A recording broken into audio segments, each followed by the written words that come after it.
Y'all, I did not know y'all been over here waiting. I did not know y'all was over here waiting. Hold on just a second, because Miss Hilton just sat down.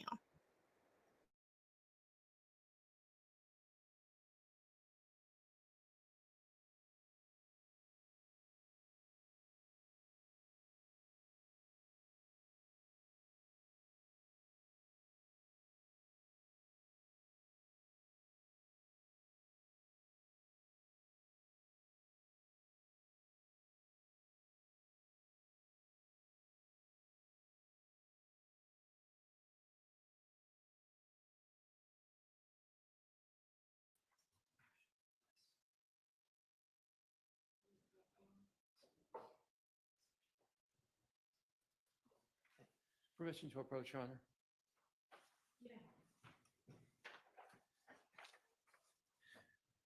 I'm going to show you DK16. Do you recognize the individual in that picture? I do. I'd like to admit DK16 into evidence.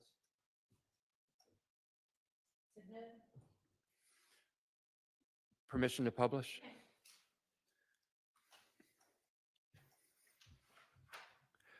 In Exhibit DK16, who do you see?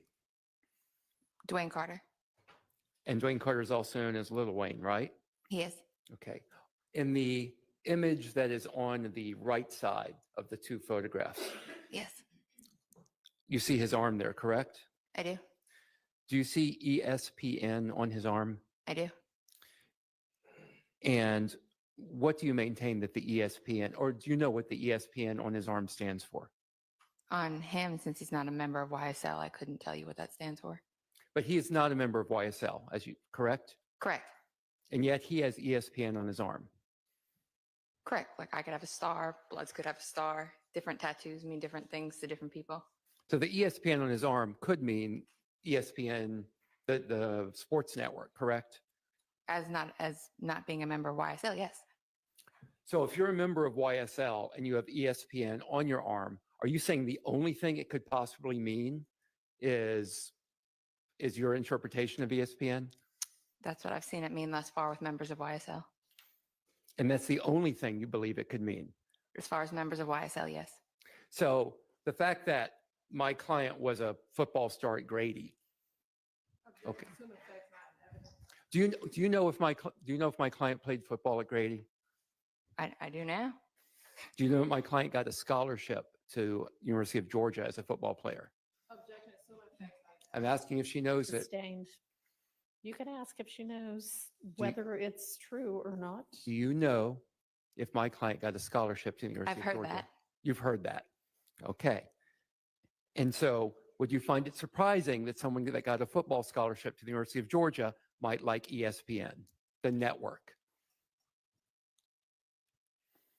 I mean, they could like it, but I don't know if I'm sure he likes other TV channels also that aren't tattooed on him. So if it's tattooed on you, it must mean ESPN, that you're a member of YSL. You just said that Dwayne Carter has ESPN on his arm, but he's not a member of YSL. Sustained. You just said that ESPN on Lil Wayne is not a YSL insignia, correct? Correct. Like I could say, you can see a college sorority girl with a star tattoo on her, right? And then you can go down to the prison and see members of blood gangs with 5-point stars tattooed on them.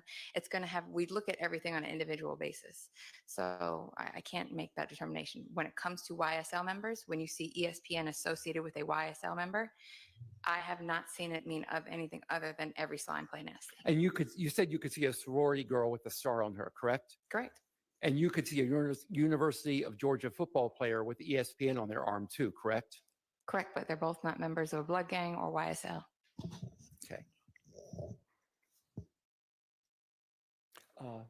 Mr. Kokomo, can I get you to come up? May I approach again, Your Honor? You may.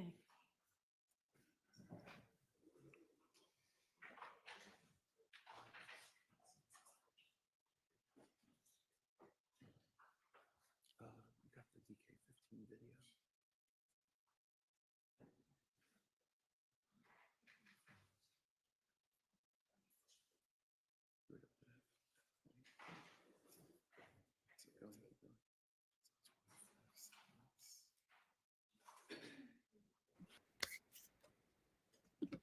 Okay, y'all. Y'all had to wake up. I did not know y'all was over here waiting. Mr. Kokum was going to show you a video. I just want to know if you recognize that video. Okay, yeah. Okay. Oh, yeah, I'm sorry. Doug's so excited he ain't gonna even show Hilton the evidence. Y'all did not know. Y'all was waiting. I started the stream and she wasn't done. Hell, I was half asleep. That's why the camera went on. I'm trying to wake up. Can I stop for a second? Is that going to show my face on camera? Oh, No, why you want your Okay, face? I just want to make sure. I'm not going to show you. Okay. Yes, absolutely. Girl, why Rita don't want her face shine so bad? She all over the internet. Good, Sarah. You've been in good hands, Do friend. you recognize that video? I do. I'm not going to publish this video, but I'd like to introduce DK15 into evidence. Okay. It's admitted. Okay, now I'm going to show you a still from the video. Sure. Okay, do you recognize that? I do. And do you recognize the individual in that? That is me. I do. Okay, okay. I am going to introduce DK15A. And it's redacted.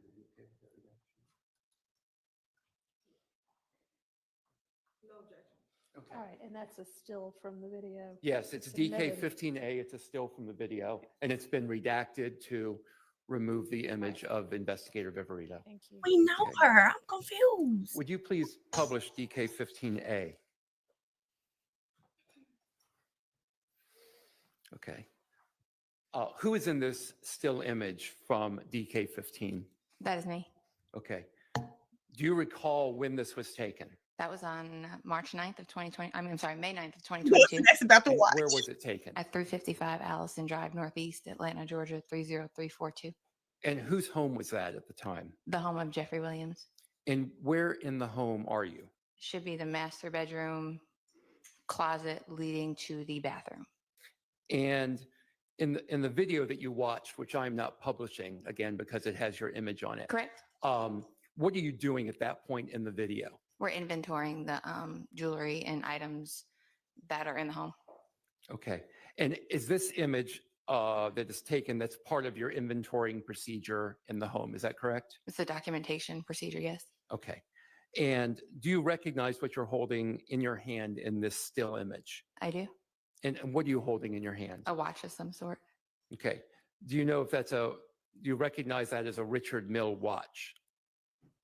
I guess, yes.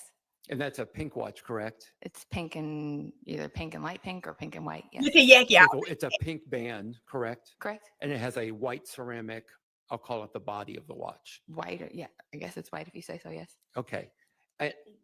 After you took this image Mhm. and you did this inventorying process, where did the watch go after this? If you watch the video in its entirety, we're inventorying everything in the closet. There's a bunch of small boxes everywhere. So if you watch the video in its entirety, you take it and the watch is photographed like this, box is closed, it's taken and put up on the shelf in the upper left-hand corner, and the inventorying continues. And then jewelry starts getting packed up and Where's getting ready it? for the evidence team to come and take it down to property. Okay. Since November the 4th of this year, have you spoken to the state about this particular watch, the pink watch with the white band that I've been calling the Richard Mille or Richard Mille watch? Come on. To the state, no, but I've seen the like You seen what? You seen what? Twitter coverage of it going missing or whatever you want to. Yeah. Maybe. Well, no, I mean, there's a camera in here. They know that it's being live streamed. You just are not supposed to be watching it. Oh. And Oh. you asked that in the evidence. So Well, just keep moving. I wasn't watching the trial, but my name. Don't and- worry about it. Okay. Just keep moving. Okay. Unless you It's on need the to video. approach about something No, else. that's fine. Okay. Okay. So tell me, and I'd like to know about this. Tell me in Hell. whatever coverage you saw, what did you learn about this watch that came up in this trial? Sustained. Well, yeah, sustained. Y'all Okay. she been on my page, y'all. So after this watch was inventoried and you left it for, I'm sorry, who did you say takes the watch after the inventorying process? So If you watch the video in its entirety, which I can't show here, but go right. ahead. But if you watched it, like I watched it, the watch gets boxed back up and placed up on the shelf, and it gets left there by the team as as an accident. It was left there. The home was then turned over to Mr. Williams Sr. and Mr. Garfield Lamond to take possession of the home. And is it the normal process when you're taking jewelry from the home or high valued goods that you leave behind a $500,000 watch on a shelf? First, I don't know the value of it.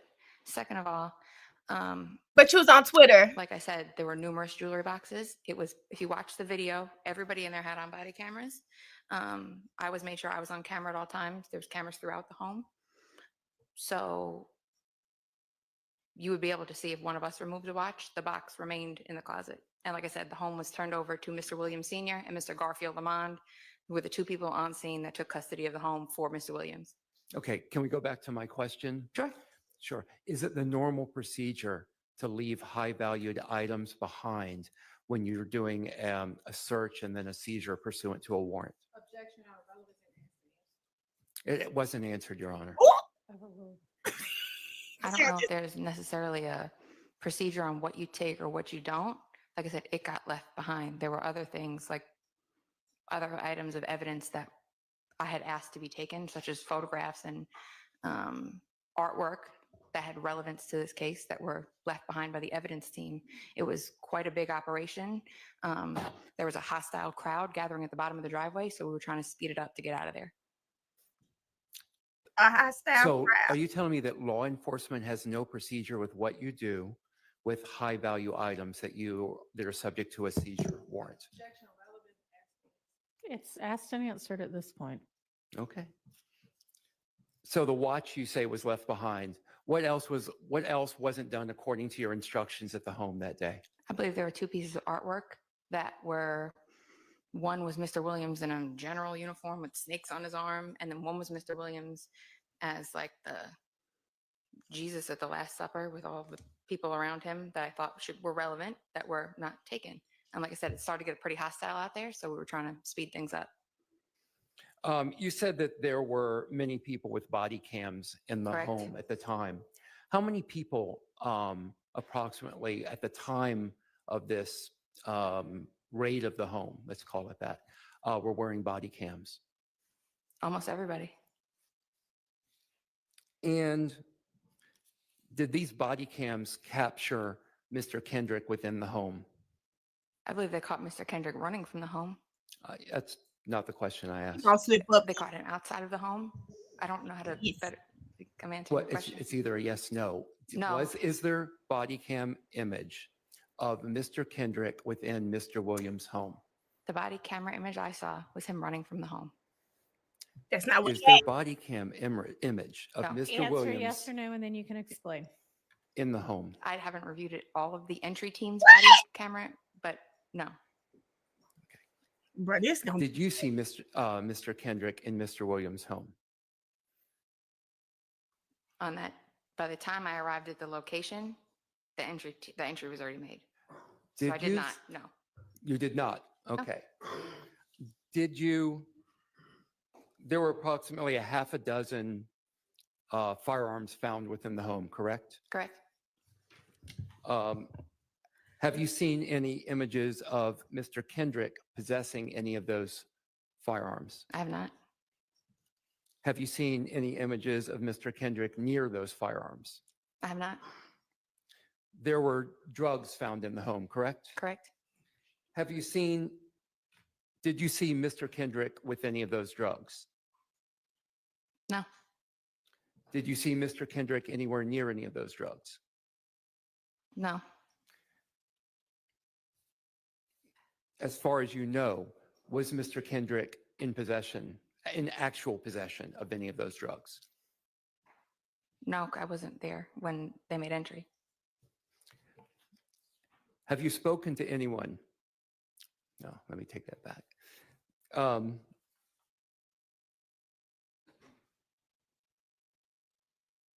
Did you speak to Mr. Kendrick at all at that time?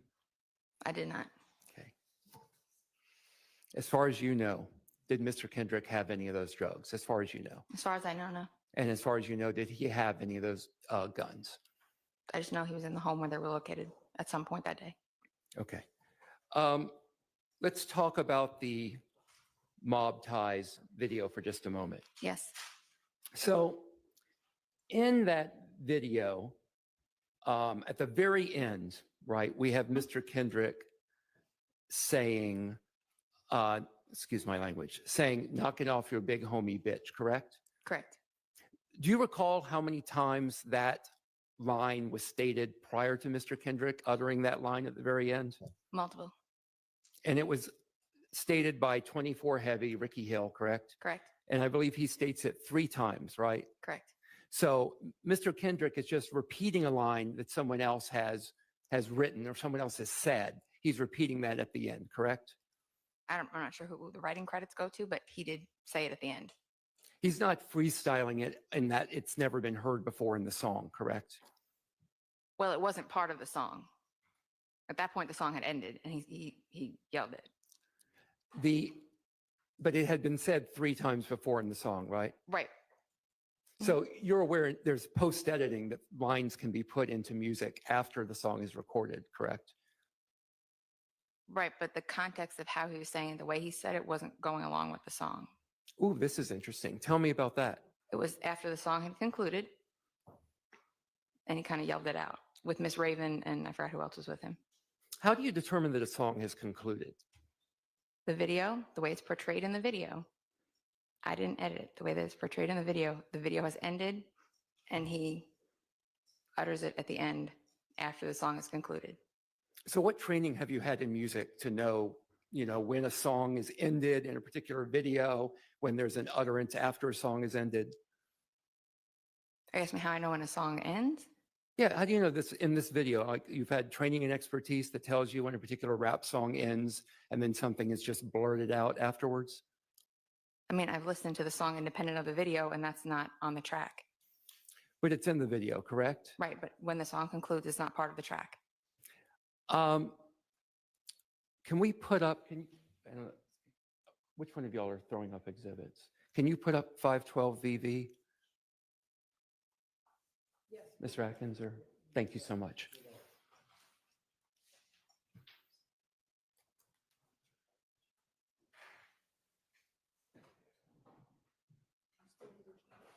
Yeah, it's okay, thank you. I should have told you that. Thank you, though.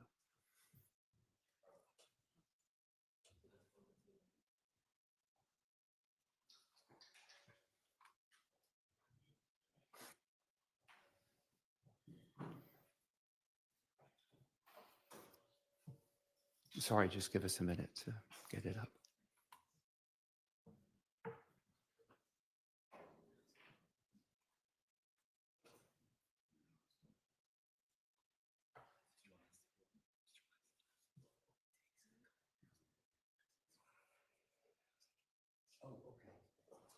Okay. We'll talk about something just a moment while it's going to take a few minutes for this to get pulled Okay. up, okay? We'll come back to it, I promise. Again, I'm going to go back to the closet, and I apologize for jumping around. Sure. When you're in Mr. Williams, did you call it the jewelry closet? No, it was a closet where there was a jewelry and other things, money, other things were stored. Okay. When you're in that closet, do you recall in that video that you mentioned how valuable that watch is when you pull it up? I don't believe so. I can play that for you so you can hear that. You can. Yeah, if you'd like to. I'll be careful. Are we playing the video or just the audio? I just want to do the audio, so I'm going to Okay. make sure we can get that done. Well, that ought to not pose a problem. I want to make sure we can technically do that without having an issue. On it, okay. I mean, he could just play it from his laptop if that's an easier way to do it, as long as the jury can hear it. Okay, can you turn it up? Just put a mic next to your Yeah, speaker on we can your do it from here. laptop. We can do it from here.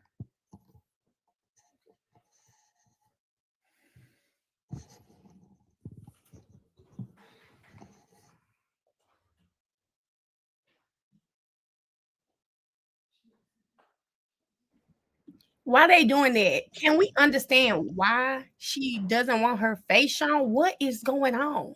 This is really weird, y'all.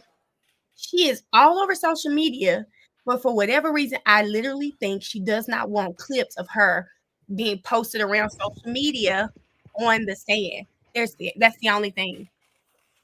That's the only thing, y'all.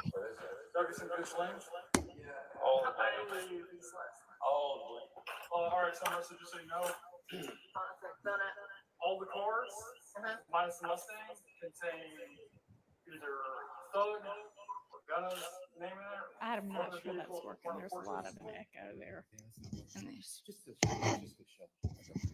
We'll just play it for you so you Sure. can see that. I just don't want to risk your image being shown. I appreciate you, Ms. Weinstein. What is she? Y'all gotta ask my Twitter my Twitter and my TikTok, since I know she keeps up with the trial. I want to know, girl, why are you hiding? What is going on? Hi, Kay.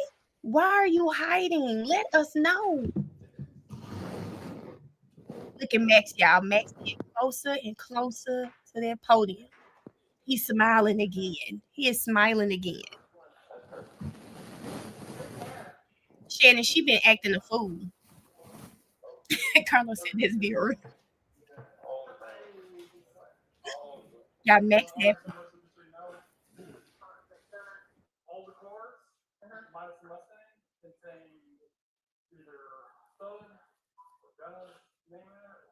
One of the vehicles with one of the Porsches contain windscreens and I'm gonna put all the jewelry in this. We have an evidence bag. You don't hear it in there? I don't make that remark. No. Okay.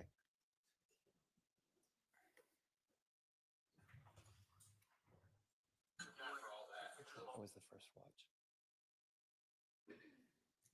I made it, like you said, I made it about the first watch that made it to Made about evidence. the first watch, Yeah. which was also a Richard Mille watch, or Mill. I don't I don't know how to pronounce it.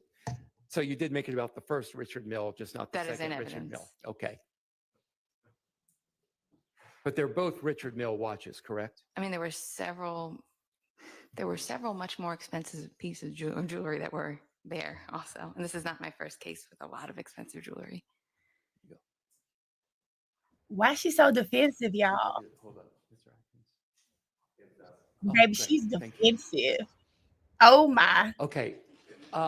Let's go back to 512 VV for just a moment. Okay.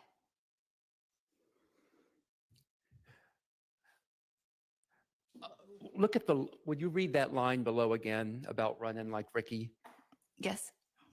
And what is the import of running like Ricky? It's from a movie, And what movie is that from? Boys in the Hood. And Oh, what's happening to Ricky and Boys in the Hood that's running like Ricky has become a meme? He's getting gunned down in a drive-by shooting, And what's he doing when he's getting gunned down? running. And he's running down an alley, correct? Yes. And he's running at a pretty good clip away from the vehicle that is shooting him with a shotgun, correct? Correct. Okay. He's not standing on a sidewalk, right? I didn't insinuate that. Sorry? I didn't insinuate that. No, I didn't say you did. I'm just Okay. asking Yeah. you a No. question. He's running. Okay. And he's running directly away from the shotgun that's coming out of a car to shoot him, correct? Correct. Okay. This picture here of I guess it's Duke, it's Martinez Arnold, correct? Yes. And Diamante Kendrick. This is from June 23rd, 2020, correct? Correct. And that is approximately 5 years and 5 months after the killing of Donovan Thomas. Yes. This picture was more so of importance to me to show the alliance between the Crips and YSL. Oh, that's right. That's a hybrid gang, right? Correct. Okay. And a hybrid gang is kind of like a nose of wax, right? It's something that you can twist and pull so that any type of characteristics that you find can meet the definition of a gang, right? That's not true. It isn't true. Why wouldn't that be true? For example, this hybrid gang with Mr. Arnold. This came about when Mr. Keith Troop died, and Mr. Williams gave the eulogy at Mr. Keith Troop's funeral. And if you listen to Mr. Kitchens, he tells the story about how Mr. Williams was put in charge to take care of Mr. Kitchens and guide him. And he's the one that kind of took them under their wing, and it was okay. And Mr. Williams was the first one to cross color lines when it came to gangs here in Georgia. And they were first uneasy with that, but Keith Troop explained to them, no, it's okay. This is something we do now. So that's an example. And the Department of Justice defines hybrid gangs as a gang member's participation in multiple gangs, vague rules and code of conduct, gangs or different gangs collaborating together to commit crimes. And there's several other definitions, but it's not just something I made up. The Department of Justice defines it too. No, I know. And what I'm trying to understand from you is I've seen multiple gang experts come in here and talk about definitions of gangs and definitions of hybrid gangs. And it just appears that if a group of individuals don't fit your definition of a gang, that they automatically get classified as a hybrid gang. I'm asking a question about hybrid gang. Well, can you explain what a hybrid gang is? yes, it's Yeah. I gave you part of it. It's traditionally a neighborhood gang or local gang that tries to take on the identifiers of a traditional gang. Like, I'm from New York. The gangs in New York are much more structured. The gangs in LA, Chicago are much more structured. I apologize for New York. The gangs are much more structured here in Georgia. You'll see there are neighborhood cliques that will adopt the identifiers, like YSL, for example, adopted the identifiers of sex, money, murder. They were sex, money, murder based in the beginning, but then Mr. Williams decided to do his own spin on it. Like I said, when he was very close to Keith Troop, when he was deceased, or prior to that, like I said, if you watch, there's history about it where Mr. Kitchens talks about he was sent to go help out Mr. Williams at one point. And at first he was uneasy, like, oh, do we do this? And he said, Slow down also. Yeah, It's just- sustained yeah. to your sake. Dying. that's I'm trying to understand without giving examples. If you can define hybrid gang. it is a neighborhood gang that takes on pieces of traditional gangs. And like I said, you'll have individuals from different gangs working together. You will have the mixed use of identifiers, like we've seen through the presentation of evidence here. Like here, this The snake and the blue heart for the Crips. Vague rules and code of conduct. Sex, money, murder, bloods have a rank structure. I don't know a rank structure within YSL. So they take pieces of what they like and they put their own spin on it, but are still backed by a traditional gang. So a traditional gang would have a hierarchy, correct? Correct. But you, according to I believe the testimony we've heard, YSL as a gang doesn't have a hierarchy. I've been They saying. don't have, but the Goodfellas, for example, they have, I'm asking, let's go back to my question. right, What YSL? right. Well, the answer wasn't responsive to my question. Overruled. Go ahead and ask your question. Okay. YSL does not have a hierarchy as a traditional gang does, correct? They don't have a set of leadership like roles, no. Okay, so in that sense, they wouldn't fit into the definition of a traditional gang. But they're still welcomed by members of the Sex, Money, Murder, Bloods. That ain't what we asked. Can you just answer my question? Come on.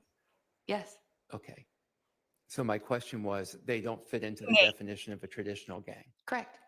So instead, they get slotted over to this catch-all category of hybrid gang, correct?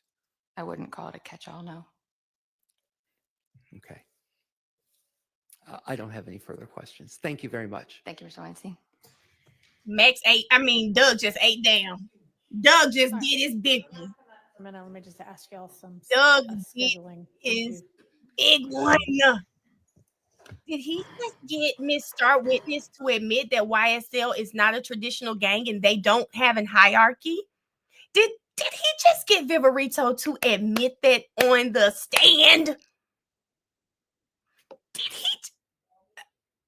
I'm just trying to see who been following my page since like June. If you've been following me since June, I have been saying YSL does not have a hierarchy. There's no organization. How can this thing be a gang? It's always given neighborhood friends that claim this stuff and maybe in some different gangs and stuff. That's what it's always been given, okay?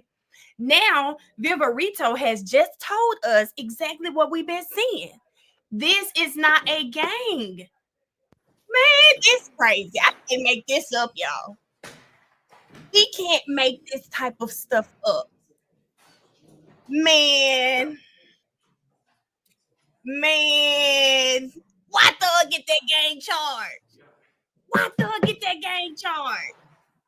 Okay, y'all, let me stop talking. I'm gonna be quiet. Because Big Max, not the little one, is up. Can we put Big Max in the chat? Okay, y'all. Okay, I'm finna go. You know I gotta go make my TikTok friend. I'm finna go for real quick.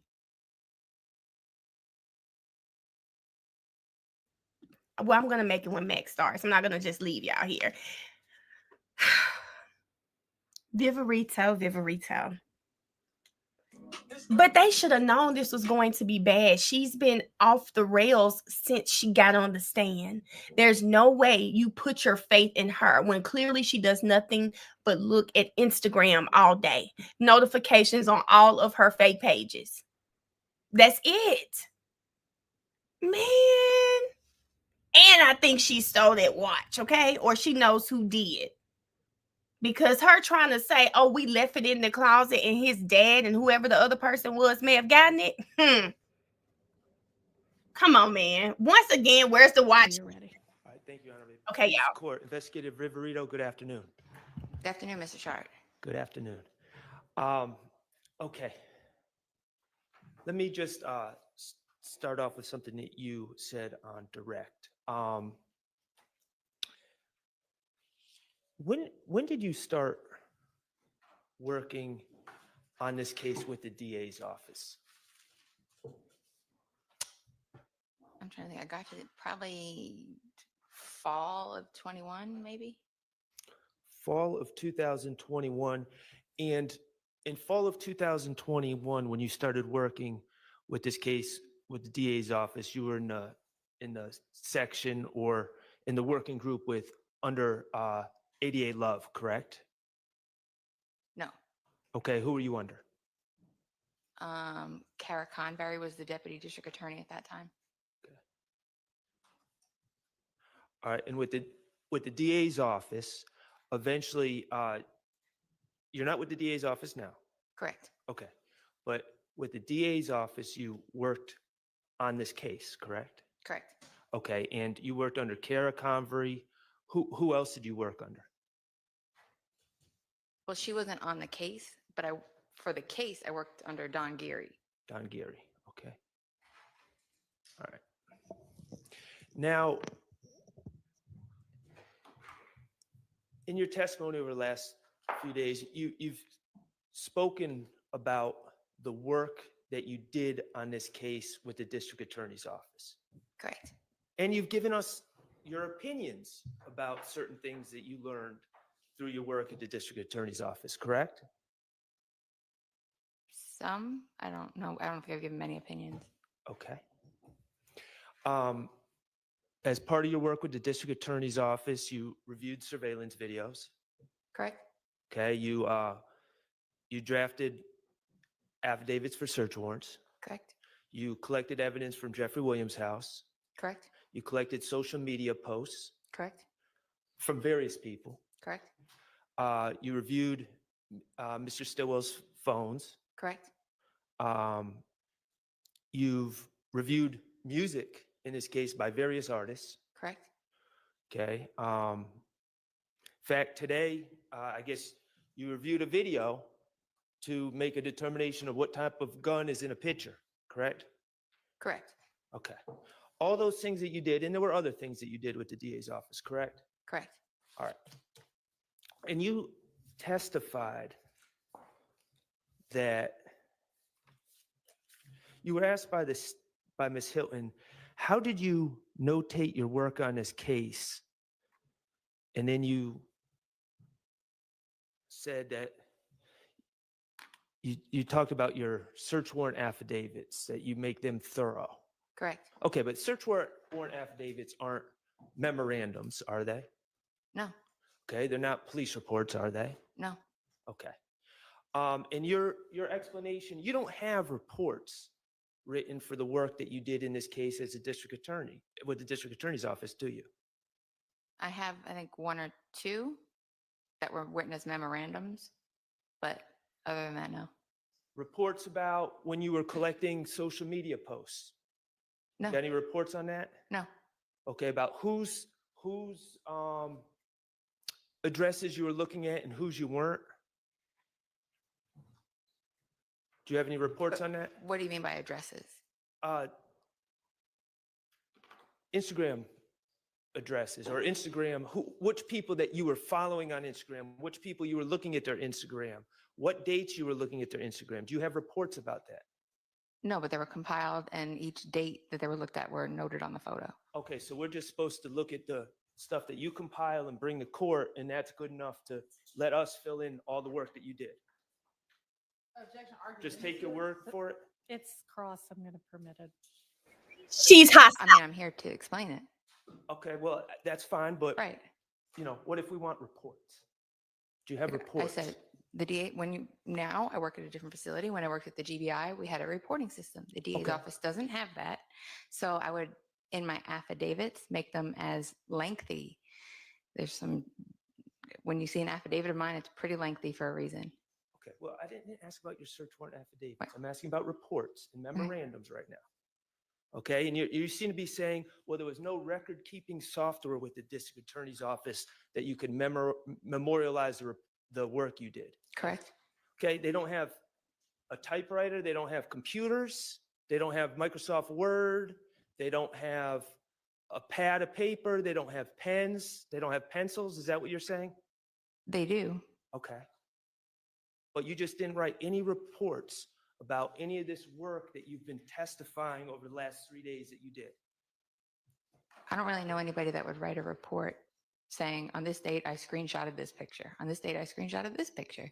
That's not really a report. That's not an event I would write a report for. Well, what if I want to know exactly what Instagram addresses, what individuals that you looked at on Instagram and which ones you didn't, which ones you checked out what they were posting and which ones you didn't? How would I know if you don't write a report? Well, if I looked at them, the name would be on the post. And if I didn't, there wouldn't be a picture. Okay, so again, we're just going with what you say happened years later based on the evidence that you bring into court. I compiled my findings into a folder and provided it as part of the case file. Okay. And you didn't write any reports about the work that you were doing in real time, did you? Regarding, there's a report for Waters Road. And the rest of the investigation, like the investigation into the stabbing of Mr. Bennett, can be found in pretty lengthy affidavits. So you wrote a report for Waters Road? I did. Were you at the DA's office at that time? I wrote it on a piece of paper. It was a Word document. So you were able to make a Word document about that work, just not the other work that you did, like when you were reviewing my client's phone, like when you were collecting things off of social media, like when you were reviewing surveillance videos. You couldn't write reports for those matters. Today, with a report management system, I wouldn't write a report for screenshotting social media or reviewing a phone. I traditionally put together a PowerPoint or a visual presentation for trial. Okay, I didn't ask what you traditionally do. I asked what you did do and didn't do. But that's what I would do that's what I did back at the DA's office, is what I'm telling you. I would do that today with a report management system as I did without one. Those things are not responding to Waters Road. I wanted to make sure it's better suited to put it in an affidavit because it's memorialized in the clerk's office. Systems can get hacked, hard drives can get lost, things can get deleted, files can get lost. So I prefer to anything You prefer to do that's nothing. noteworthy, make sure it's Nothing. memorialized somewhere. Things can get lost. That's your explanation? You can't lose something if you don't make it, can you? Which is why anything regarding my investigation is probably in an affidavit that you have. I've wrote hundreds of pages. Probably in an affidavit.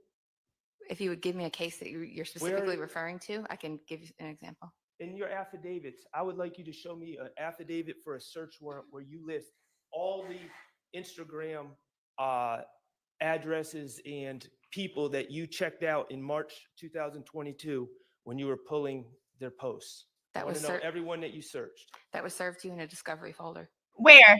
I have the posts. Correct. So that's all of them. All right, I'm not asking for the posts. I'm asking for a list of the people that you searched for. If you look in the folder, you will see the list of people I searched for. All right. Okay. Yeah, it's gonna be a long day, Max. All right. Mr. Stillwell, you have known him since 2012, is that correct? Approximately, yes. He was about 17 at the time. If that's what the math dictates, then yes. Okay. You know him to be from the Thomasville area of Atlanta, correct? When I would encounter him, he would not be, he would be more in the Mechanicsville area. Okay, fair enough. You know him, and you know personal information about him, correct? Such as, You know that he was raised by his grandmother, Betty Jackson. yes, Okay, and you know Betty Jackson is the mother of his biological father. And correct, that's where the Jackson comes from. correct, And the Stillwell comes from his mother. correct, And you know that his mother has never been a part of his life. correct. You know that she was a very bad drug addict. Objection on relevance, Your Honor? It's going to explain communications on the phone. All right, overruled. And you know that she's now deceased. I know that she's deceased. I don't know the circumstances. Okay, you know that, and Betty Jackson raised Mr. Stillwell, and you've met Betty Jackson before? I have, Okay. And you identified her voice on the jail phones. yes, And also in your review of his phone, the extraction of his phone, yes, you saw her number under the name Boss Lady. correct.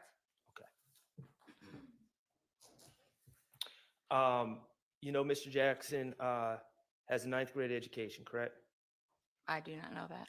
Okay. Do you know him to be a high school graduate? I don't know that. Okay. As far as his occupation, as far as you've known him, you know, let's be real for a second. You've reviewed his phones. Correct, Okay. You saw mentions of drugs, weed, pills in his phones. for sale, yes, Okay, for sale, right. Okay. There was indications in his phone that in 2022 he was selling drugs. correct, Okay.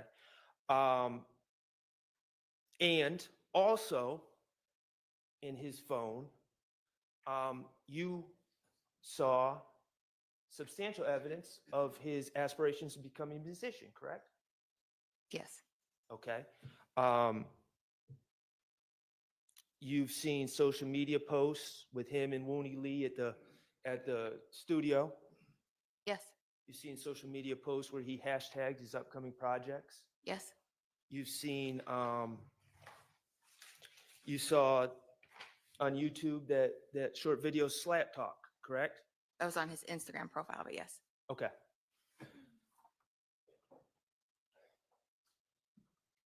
Did you note at the time that you captured that Instagram post with the song, how many views it had? I did not. Would you dispute that it was 17,000?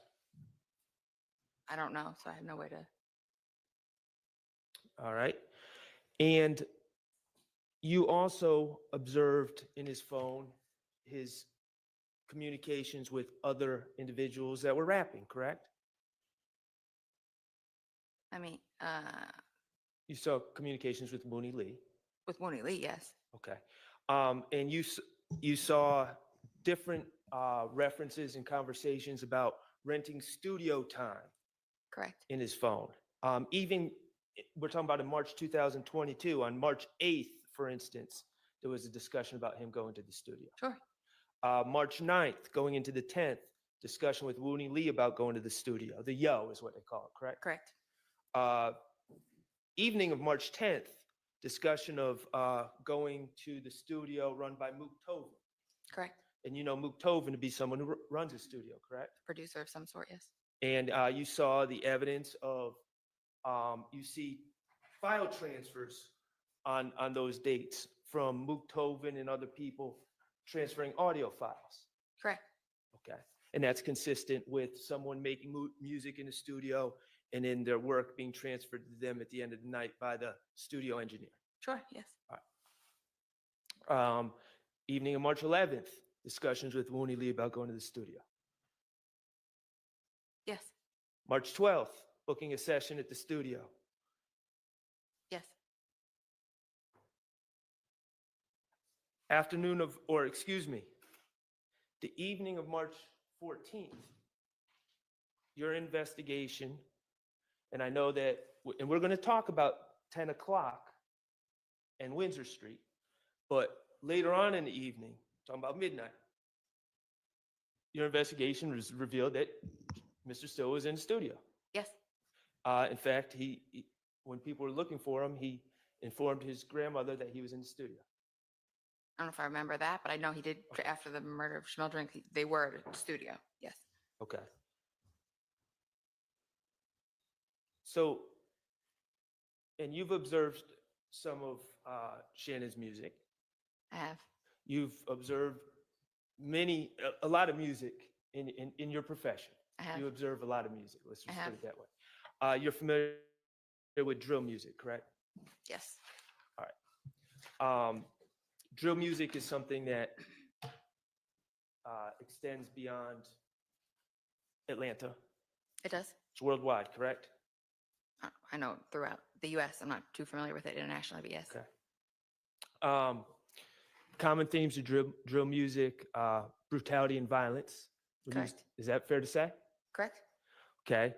Who's the baddest? Who's the toughest? Who's the most powerful? Correct. A lot of bragging. Correct. Okay. Claims about women, about who gets the most women. Is that a recurring theme? Yes. Bragging about the guns people own and carry. Yes. Okay. Bragging about how much money people have. Yes. Bragging about homicides, whether it's true or not. Some. Okay. It's a type of music, and whether you like it or not, and I'm not suggesting you like it, and I'm not suggesting I like it, but it glorifies violence. I don't know if I would use the term glorifies because there are a number of drill rappers that have been charged with homicide Girl, bye. Okay. or engage in violent acts. So I don't know if it glorifies. There's two sides. It can glorify it and it can also tell the story. So there's two different sides to it. Okay. So one side, you know people that are in drill music that have been charged with crimes. What I'm saying is music of that you're describing often feeds into violence. Okay. And you don't like that, do you? I don't You feel like that- anybody getting hurt. Okay. And that's fine. Yeah. You feel it feeds into violence, okay? And what I'm asking though is when you said it glorifies, you said, I know some people who are in drill music that have been charged with crimes. Correct. Okay, and you also know music where people claim they did this and claim they did that. Correct. And it's not always factual. No, but being a drill She artist doesn't negate the fact that you engage in violence. I'm sick of her. Okay, you may. It could go either way, but being a Right. drill artist doesn't negate that fact. That's fine. Okay. Common terms in drill music, ops, Correct. stands for opposition. Correct. And that is a recurring theme that you almost hear in every song. Isn't that fair to say? In every song and almost every investigation that I work, yes. Okay. And if we, and we're not going to do it, but if we Google and get on YouTube and type in rap ops, we'll see dozens of songs with ops in the title, Correct. including by well-known artists. Correct. All right. Glizzies. Glizzy is a term that comes up a lot in drill music, correct? Correct. It's a gun. Yes, but I don't know if I've heard that used that much by these folks that we investigated with this. I'm just Yeah, talking about. it does. Guns do come up, yes. Yeah, I mean, it's in one of Shannon's songs, Okay. Lizard Walk. Okay. Okay, and that's another term that comes up a lot in drill music. Glizzy, Blick, Phi, whatever you want to call it. Red light. It's another one. Comes up a lot in drill music, correct? Red lights. I don't hear that as often, no. Okay. Buy one, get one famous bowls from KFC, only on Uber Eats. Order now. I have not. You heard the lyrics. Yeah, and this shit real out here running through the red light, looking through your rear view and might just sneak up on the car and try to spray you. You hear that? Heard that lyric? No, but if Mr. Wilburn would have engaged in a homicide at a red light, I probably would have looked into it. Okay. I didn't ask anything Well, about a homicide or Mr. Wilburn. Oh, I asked if you heard the lyric. But yes, Okay, but well, it was I'm something I just- would look at. Okay.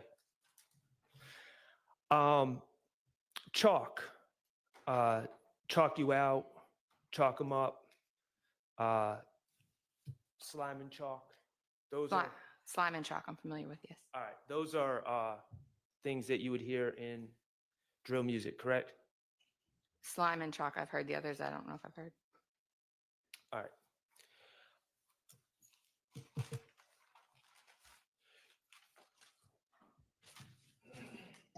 We heard 5 songs by Mr. Stillwell.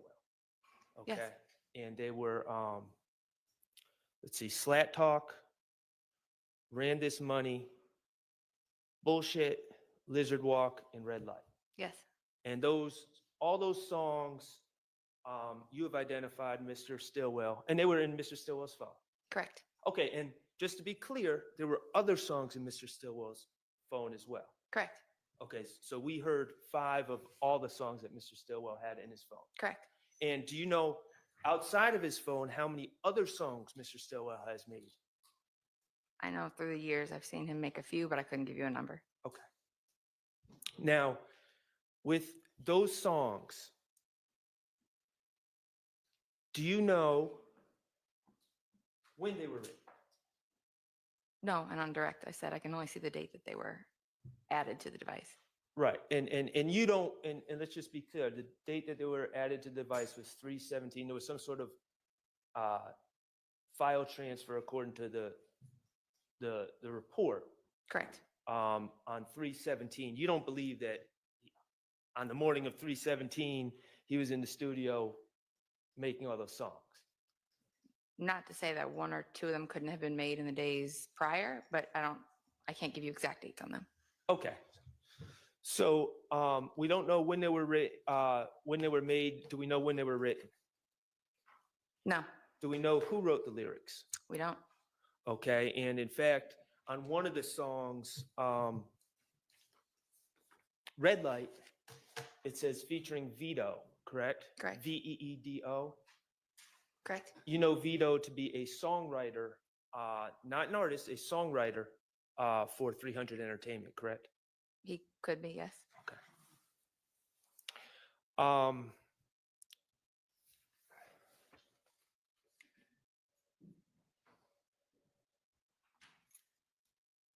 Okay. Some of these songs that we heard have the typical ops, red light, glizzy, homicide, typical things that are hallmarks of drill music, correct? Correct. Okay.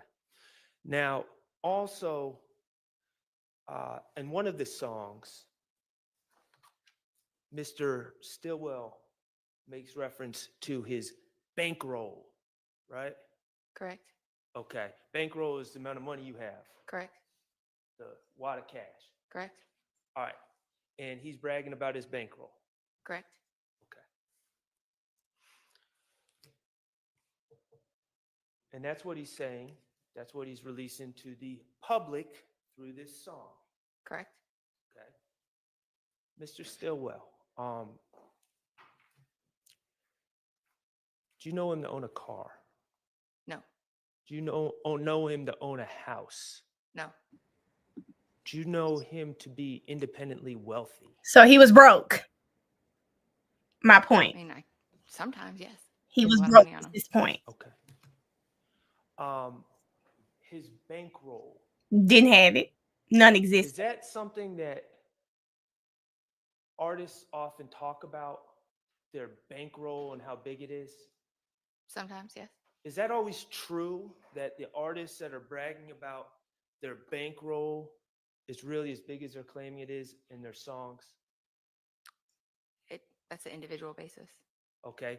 Could it be, you ever heard the term, like my son says it all, Cap. cap, Yeah. like just A made lot up. of cap in his rap. Cap. It could be, but that's not necessarily the case with Mr. Stillwell Jackson. I'm asking if you've ever heard the Yes, term. I have. Okay. And artists cap on songs all the time, don't they? Some do, some Okay. don't. And Mr. Stillwell, in his songs, was claiming that he had a bankroll. And he did sometimes. Yes, he did sometimes. Well, on Where the was phone, he? you reviewed his phones. Correct. You saw him basically begging Miss Alexander to give him $1,500.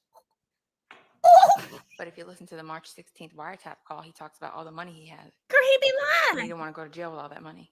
So he had a lot of, it fluctuates from day to day. Crazy. So I don't know. Some days he has a bankroll, some days he has no roll. So Okay. Did he have a bankroll? Do you know if he had a bankroll the day he recorded that song? do not. Okay. Could that have been Cap? Man, this crazy. Could have been. He could have been reminiscing about when he had his bankroll. Okay. Get off the stage. In these songs, while we're talking about Cap, let's see. Mr. Stillwell referred to himself as Big Slime. Yes. Okay, you ever hear anyone else refer to Mr. Stillwell as Big Slime? I'm trying to think. He's been referred to as Big Slime and Life-Size Lizard. Right, that's what he calls himself. He's also referred to as that. I've heard him. Okay. So he was claiming to be Big Slime in the Correct. song that he wrote or performed. Okay. Then we got, let's see, Dolly White in one of the songs. Bullshit, right? Dolly, yes. She brags about making $201K in a day. Okay. Okay. Do you know, is there any evidence that you have that on that day that Dolly White was claiming that she made $201K that day, that she actually made $201,000 that day? I wouldn't know what day it is to be able to tell you. She could have been on Instagram or somewhere bragging about having 200K. So without knowing the day, I couldn't tell you. Okay. Do you have any evidence that Dolly White, I'm not talking about Jeffrey Williams, I'm talking about Dolly White, has ever made $201,000 in a day in her life? I couldn't tell you what Miss Greer makes. Could that have been Cap? It could, but it also could not have been. So,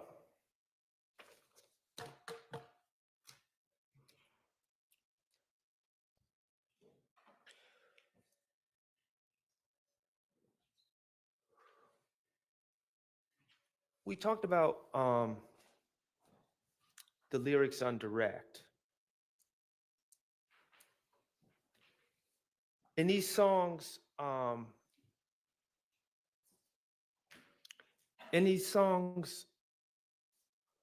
Mr. Stillwell never mentioned an infinity.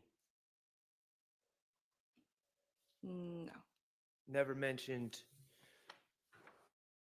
Diamante Kendrick. No. Never mentioned Demise McMullen or Nard. No. Never mentioned Justin Cobb or Doo-Wop. No.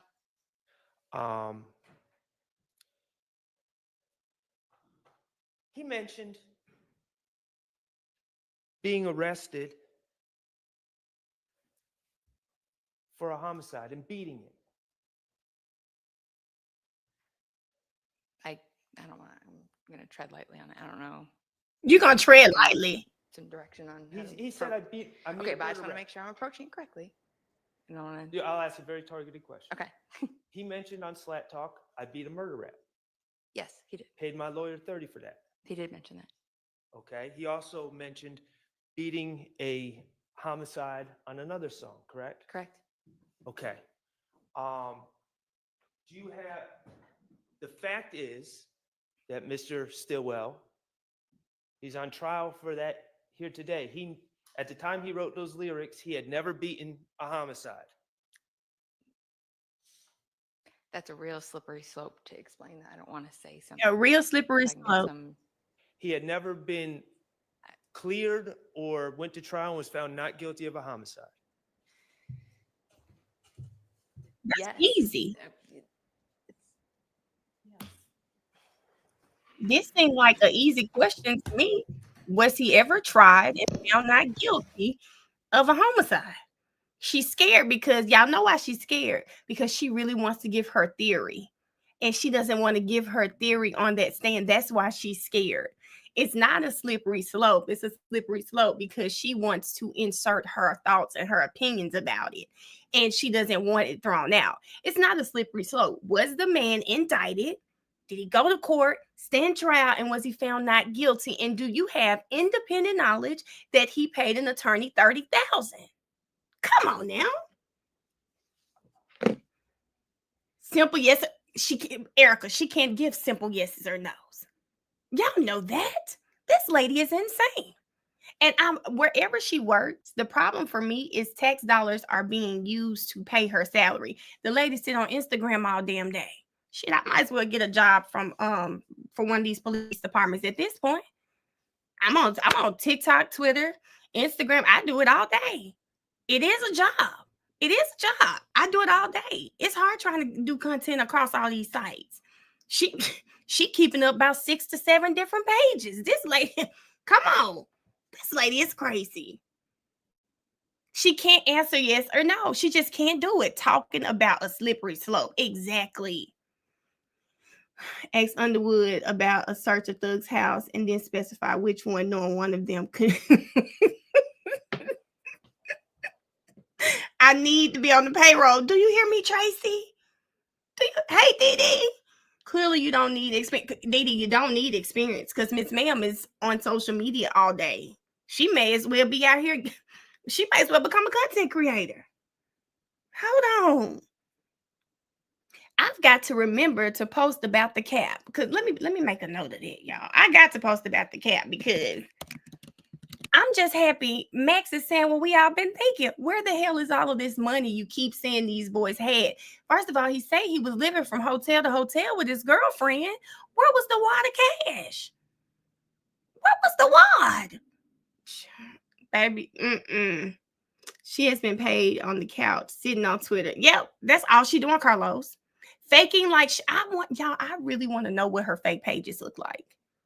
Is she really creative to where she's formed a fake page where it looks like a real person? You know, we got some regular updates of the person, or is it just one of them pages where it's no picture, nobody, you know, no, don't follow anybody, where she only follows those people?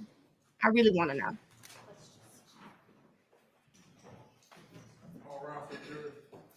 Whoa, what's gonna happen, y'all? We need the witness. I need the witness.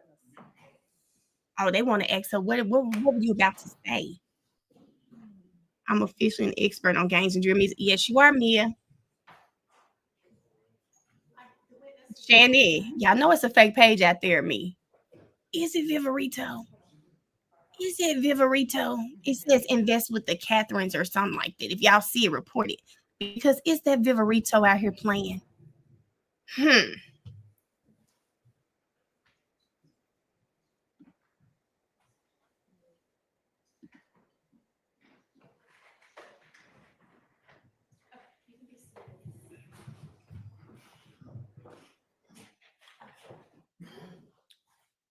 So, Mr. Shart asked you a very specific question, and you seem to have answered in a way that surprises everybody. So, we need to get some clarity from you. Okay, so can you listen really carefully to what his question is and answer that question? And then, if your answer is still the same, we need to ask some follow-up of you. Okay, go ahead. In the songs that we reviewed, Mr. Stillwell claimed to have beat a homicide, correct? Or beat a Correct. murder rap, beat a homicide. Correct. Okay. Did he in fact beat a murder rap or beat a homicide as he claimed? I think he, Go ahead and explain it now because the jury's not in here. Yes, We're just yeah. trying to sort out what I it think is. from my understanding of Mr. Stillwell back in that time, he was under the impression that the Donovan Thomas case had been, that they were going to beat it. Like they were about to beat it or it was beat or it wasn't going to be an issue. I didn't want to say that because I didn't Well, know. that's good that you didn't say Yes. that, but that's not the question that he asked I'm at not the asking time. what Mr. Stillwell thought. I'm Okay. asking- Yeah. Then no. So listen Okay. very carefully to what he actually, I mean, that's not what he asked a minute ago, but you don't have like knowledge that nobody else has that he was tried for some Oh, other no, no, no. murder and got a hung jury or an acquittal, No, right? Your Honor. I just wanted to Okay. make sure. So if Mr. Short asks you, has he ever beaten one, and by beaten, I mean, gotten an acquittal or however he phrases it, what would your answer be then? No, I just didn't know Okay. the specific outcome of if it was. Has he Dismissed even and been reinvent- tried for No. another murder? Exactly. He's not So been don't tried. say, I don't know the specific outcome if he has never been tried for one other than the one he's on trial for right now, okay? Yeah, You understand? I just Oh, thought, I shit. didn't know if he meant Shut he was up. dropped. That was all, Your Honor. That's not what was asked. But that's not what he just asked right Get her page. I know that. I know that. I think that's the clarity that needs to be had, because at the time, Mr. Stillwell was on bond for the murder, and so. That is not anywhere near what he asked. He asked, has he ever been tried for and acquitted of murder? Being given a bond before a trial ever occurs does not a yes answer for, has he ever been tried and acquitted?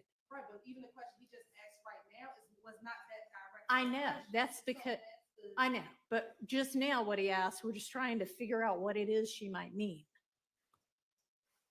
And are you then going to ask? I'll ask about the bond next. Okay. So if he asked about bond, then you can answer I- whatever you know about whether he was released on bond. I can be Okay? respectful of his rights, Your Honor. That's all. Okay. Does How? anybody need any more clarity on? This I shit definitely, crazy. because I think on redirect, I Okay. think it becomes very relevant to ask the witness, at the time he wrote those songs, is it, based on everything that you know and speaking to him and other people, that did he believe he beat the murder? I would not let you ask that because Let how on him- earth can she know what is in his head? Exactly. I mean, you could ask it, but I would overrule it if objection were made. Man, sit down. I understand, Your And Honor. you point that, if that is in evidence, then you point that out in closing argument. I think we will put them in now. Well, y'all have to make a decision, each of you, as to how you're going to present your case, or Is Miss Love out here? Because somebody on their knees All right. begging. Because what? do we have clarity now? I think I'm clear. Yes, I'm clear. You're gonna answer first a direct question about whether or not he's been tried and convicted. You're gonna ask that direct question first, and then you're gonna ask about the bond. Okay. And then, I mean, Mr. Abadi, you suggested that you might then introduce evidence that he said what were you saying? Well, I think I have to find the call, but I think that creates the questions on redirect that then can be asked is, at the time that he wrote those songs, had he been on bond for a number of years? He makes all of that very relevant as it relates to diving into why he said that in the lyrics of the song. But I think the whole point of this is a very slippery slope because we begin to talk about things that I don't necessarily we all want to get into as it relates to objections and objections for mistrial, because all of these questions allow us to then ask on redirect the specifics as it relates to when he made the song and being released on bond, things of that nature that you can argue as to the belief as to why he believed he beat the murder, because it had been 3, 4, however many years. So he had not. Well, been you can indicted. ask that had he been on bond 3, 4, however many years. What you cannot ask this witness is, so then do you think he believed he beat it? I mean, that is something that this witness can't testify to, that I know of. If you have some reason to believe you think she can testify to that. But I mean, if it's just, oh, I can put two and two together, he'd been out for 17 years on bond and not been, tried yet, then that's something that is not beyond the ken of any juror. And you can argue that in your closing, but you can't ask this witness that question, okay? Yes. Everybody clear now? Yes. Okay. All right, we'll get the jury back. How long is there going to be like a natural stopping point? I mean, I don't mind keeping them till 6.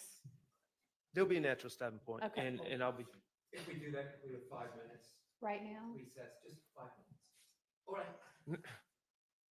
Yes. Yes, we can, because I don't want to break yet again if we're going to go for another hour or so. So y'all.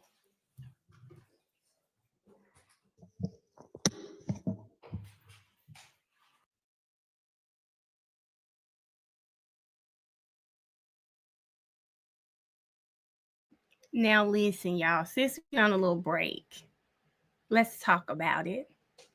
The fact that Abate stood his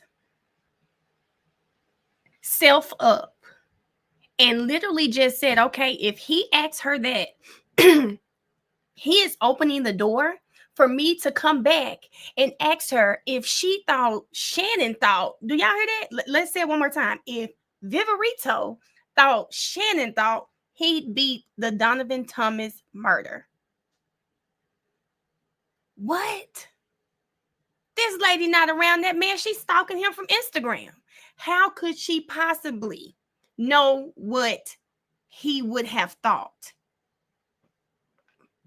How could you have possibly known what this man is thought? And then the fact that they felt like, let me tell y'all something though.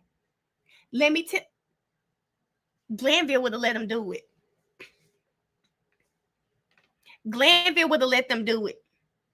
Glanville would have gladly let that lady sit on that stand and say, well, when he made that lyric, it was because he felt like he beat the Donovan Thomas murder. Glanville would have let him do it. But here's the thing that bothers me so bad. I just beat a murder charge. What is that? I just beat a murder charge. Pay my lawyer $30 for that. Where he get the $30K from? At that time. I don't know what he doing right now. At that time. His own lawyer sitting here saying he was broke. Where the evidence that he paid somebody $30K? And this is why I hate this trial so much. I hate this trial so much because you literally cannot use what they send in these raps and take everything literal. It's like Woody, 2 lies, 1 truth. And you got to figure out what the truth is. Because the fact that she wants me to believe, if you want me to believe that they were committing all of this violence, I've also got to believe these boys had money on. They had money. They ain't had no money. Nobody. They were your typical guys in the neighborhood. They might hit a lick every now and then, run up on 1,500 or something, but on a day-to-day basis, baby, they just trying to survive.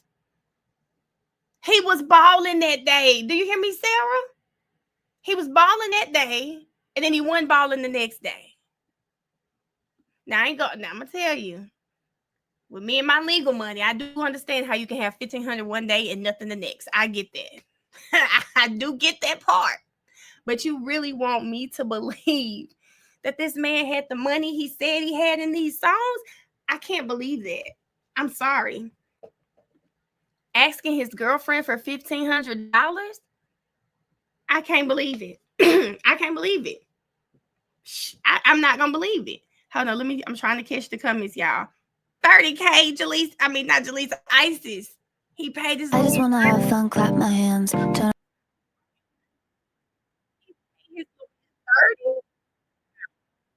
No, you're not gonna make me believe it. Not from the evidence I've seen in this case. You want me to believe that back then he had 30? No, I just can't. Hey, Nicole. Kika, I've always been of the mindset someone stole that watch. Who stole the watch? I don't know. But it's kind of giving Viverito. She was the last person with it. It's kind of giving her. And, she's worked cases like this before. So she's seen, She's seen expensive jewelry. She, you know, she damn near got me thinking. I ain't gonna say that. I ain't gonna say that. I'm gonna say the first part, not the second part. She damn near got me thinking. She lays in her bed at night when it's real late at night, y'all, and she can't sleep. She goes to her closet and she grabs that watch. And she just thinks about the fact that Thug or Yak may have had it on. I still don't know whose watch it was. Was it Thug's or Yak's? And she just probably pulls up her phone, you know, and she probably goes to Mr. Williams's Instagram and thinks of what could have been. That's what it's giving. That's what it's giving to me. I'm not gonna say it. Y'all know that flower? Y'all know I try to be discreet because I try to keep it cute on here. Y'all know that flower that man asked us about one day on live, and y'all was in here putting those flowers in the chat. It's kind of giving. Sometimes she wears that watch and picks up her flower and thinks about what could have been. I feel like I want to play Mariah Carey. Why are you so obsessed with me? Like, it's really, hold on, y'all. Let me put the cord back on. It's really sad. It's actually scary if we being honest, okay? Wait a minute, did y'all see her picture? It really gave that. It really did. It's sick. It's sick. She ain't pointing that watch, Shay. Why was she pointing that watch when she could feel closer to her man? She playing DJ down below.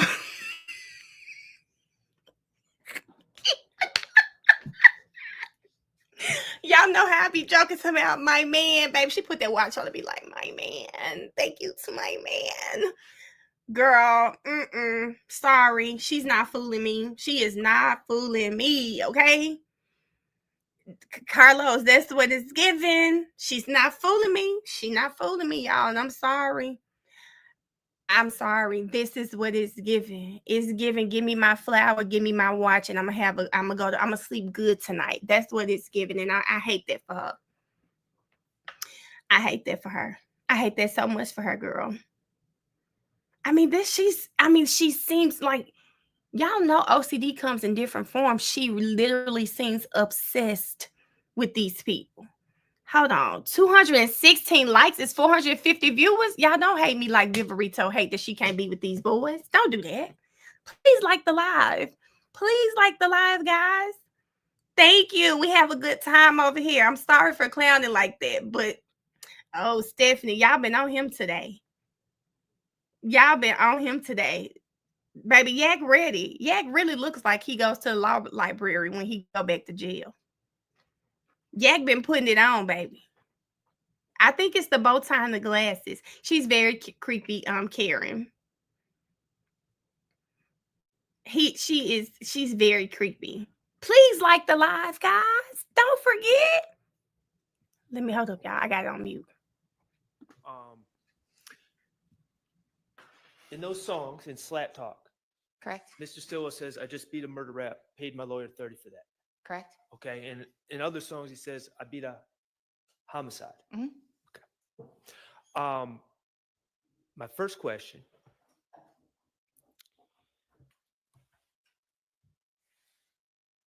To your knowledge, in this case, I'm talking about Donovan Thomas. Correct. Had Mr. Stillwell ever been acquitted or the case been dismissed? No. Okay. The case was still open, correct? Yes. Okay. So he had not, in fact, beat a homicide. Correct. He had not, in fact, beat a murder rap. Correct.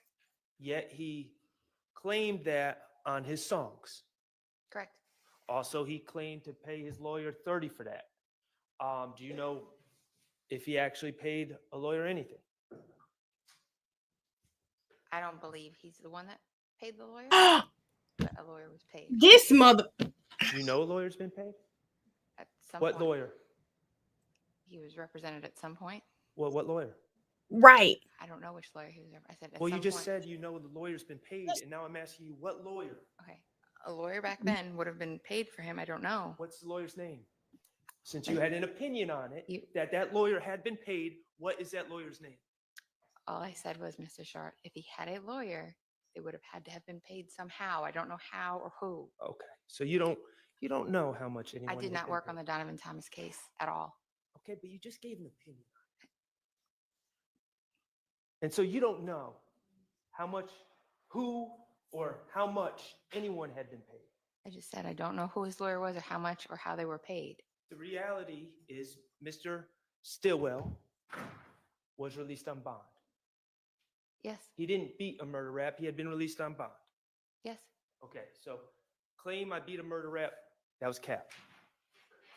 If you want to call it cap. I would say incorrect, but sure. Um, claim that he paid a lawyer 30 for that, we don't know. We don't even know who the lawyer is, Correct? okay? This He also said in Lizard Walk, bond was $500,000 N-word. Remember that? Yes. Okay. Do you know Mr. Stillwell's bond in the case that he paid for Donovan Thomas? Do you know it to have been $500,000? Believe it was almost not $500,000, but it was a very high amount. Okay, was it $500,000? I think if I remember correctly, it was 300,000. Was it $500,000? It was not. Okay, so that was incorrect. That was cap as well, correct? Sure. Okay.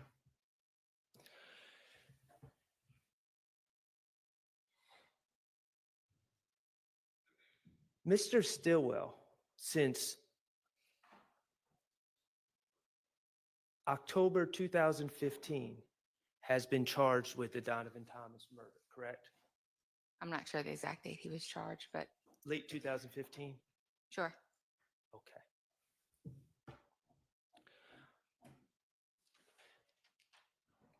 And in these songs, he openly talks about being charged for that murder, correct? Yes. Okay. And he talks about the money he paid lawyers. Sure.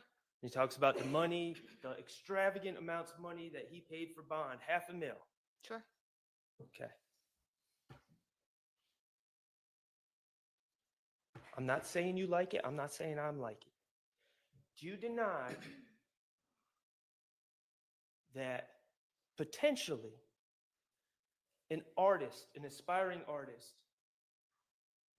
being charged in a high-profile case, beating a high-profile case, paying large amounts of bond, would be something that would be appealing in the world of drill music? Do you deny that? No, engaging in violence and homicide skyrockets you to the top of the corporate ladder in drill music. Okay. And he was saying he had been charged and Correct. beaten. Correct? Okay.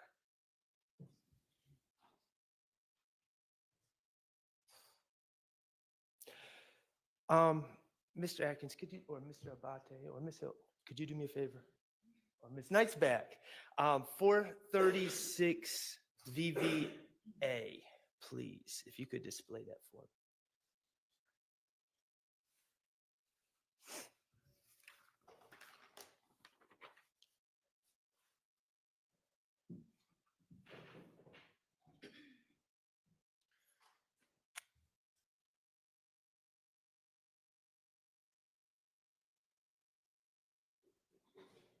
Okay, this is my client, correct? Correct. And again, this is him while he's trying to be an aspiring artist, correct? This time period? I guess. Okay. And first of all, let me just clarify one thing.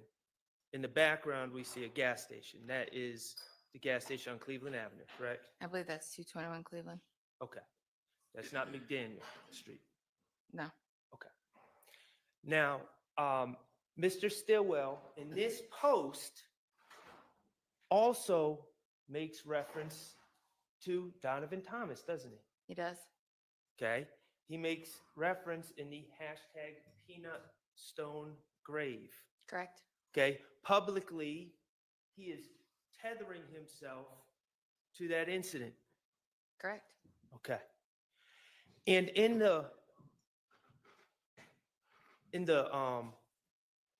message he writes, in the caption, it says, I fell off 100 times, 100 times I bounced back. Okay. Correct. Let's talk about some things that happened prior to this post about falling down 100 times.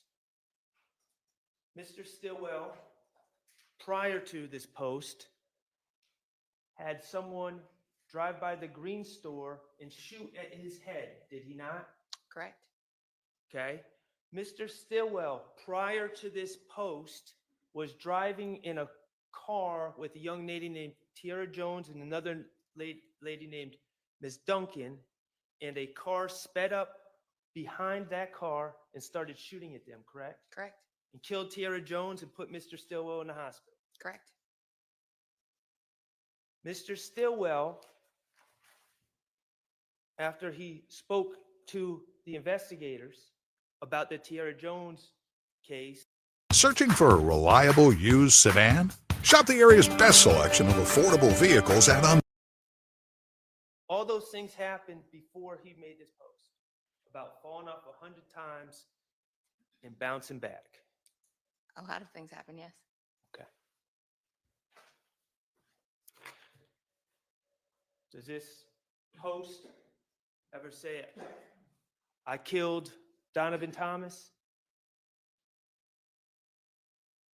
No, but he's attaching himself to the incident. You're absolutely right. He's attaching himself to the fact that the police arrested him and people have been attacking him ever since. Isn't that true? I've been knocked down. I fell off 100 times, and 100 times I bounced back. Objection, speculation. Sustained.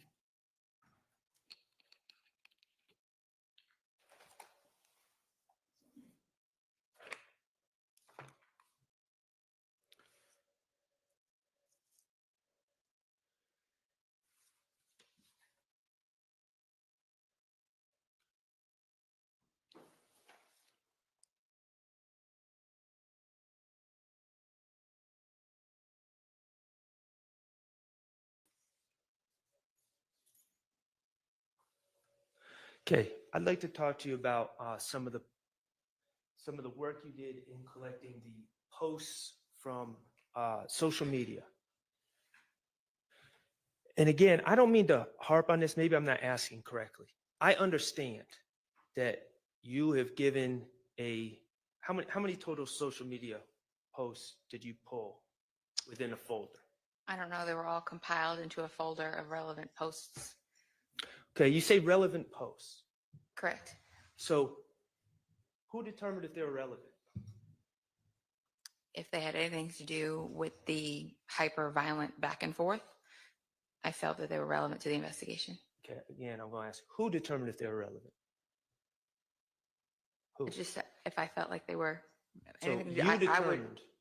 from you my, as being the person that's listening and monitoring the wiretap and knowing the ins and outs of what's going on, I was able to determine what was relevant. You determined what was relevant. Correct. Okay. And I understand that we have a thing of posts. What I want to know, when you're on Instagram, do you have notifications set for when people post? Are you scrolling Instagram? Are you looking at certain people's pages and not other people's pages? How are you doing it? We were monitoring both sides of the conflict, and it's not just me. There are several people that would monitor. We'd all look together collectively. Talking about the social media posts. Correct. We were monitoring both sides. So part of my job is to mitigate violence. So as a conflict is occurring, we're monitoring both sides of the conflict. So when we see, it's a constant job of monitoring, to where if I see YFN down on Cleveland Avenue, which a bunch of assault rifles, probably not great. So we need to monitor constantly to say, okay, we need to get marked units down to Cleveland to mitigate that. So we're constantly, I have a unit that I work with. Everybody was involved in the wiretap, the investigation. So everybody was tuned into what was going on. Who's in that unit? I mean, the gang unit, there's a bunch of people. I couldn't tell you that, give you a roster at that time. It's changed, but Okay, well, if we had reports, could we know who was on that unit? Since they it wouldn't. changed. I don't know anybody in our gang unit that would give you a report of every social media post they screenshot. Okay, well, I didn't ask if anyone in the gang unit would. I asked if you did. Did you write a report about exactly which users you were following to pick up specific posts? Mr. Sharp, you've asked me that before, and I've told you I've compiled every user you see in the folder is who I was monitoring. Okay, and what about is there no one else that you were monitoring that's not in the folder? The folder pretty much covers a whole lot of people. Okay, and we Girl, just take it from you. No reports.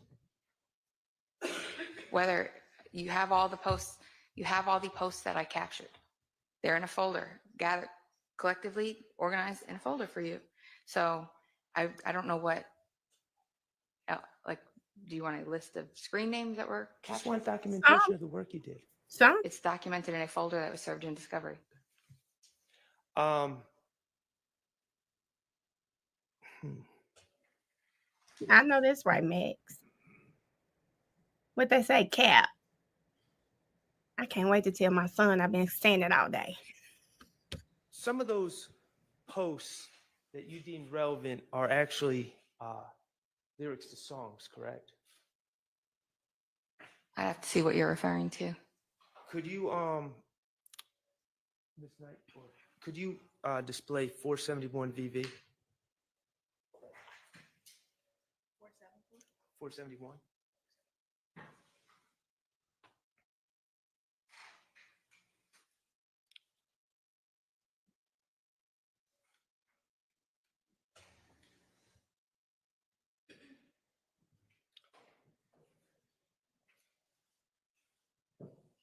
Okay, this is Mr. Nichols, Comarvius Nichols, right? Correct. Okay, and 471 VV is exactly how the state has put this into evidence. Correct. All right, and we're going to get back to exactly what this is in a little bit. Correct. But those words, what you saying, I run with cold-blooded killers, okay? When are you saying that you collected this? Probably 2 days or a day or two after the murder of Mr. Drinks.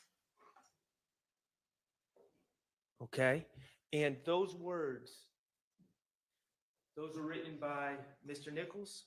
No, it's a song by NBA Youngboy that he used he chose those words to put on the post 2 days after Mr. Drinks was killed. He chose those words? So what this is it's an Instagram story, and you can select a song and which portion of that song. You can select anywhere from 10 seconds to 30 seconds, and you select that, and you can overlay it onto your story. That's what was done here. Those words? Mr. Nichols made the social media post, and in the post, he picked this song to accompany his All post. right, you know what? We're not going to get back to this. Let's deal with this right now. Mr. Kokomo, if you would it 60? Yes, 60.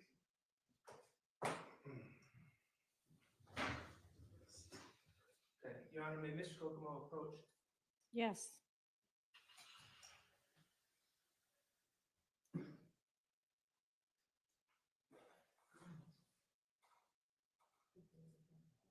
This is what. All right. You need to show investigative review. Okay.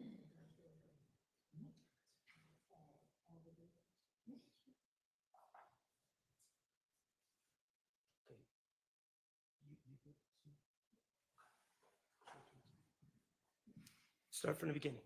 Go.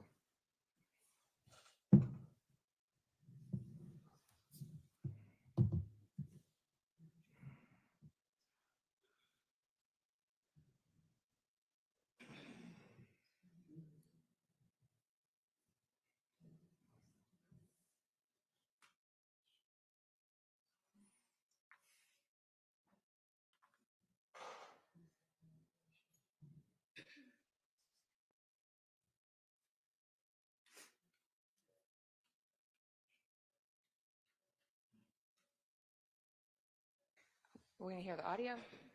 We can? I mean, Do you, yeah, so that is a screen. Oh, can I explain? okay, Mr. Kokomo, I think the witnesses had sufficient time to view it, so then, thank you, Mr. Kokomo. Do you recognize what's been marked as 60 VV? Yes, it's a video of his story in its entirety. Okay, and is that the way you saw it on social media? It was both a video that was submitted in discovery and a photo that was submitted. The relevant portion of that would have been relevant to our investigation was that you're posting a video the day after somebody's murdered in your presence. We haven't even gotten yet. Do you recognize Yes. that video? Okay, Your Honor, I would move to admit DS-60 into evidence. Admit it. Permission to publish. You may.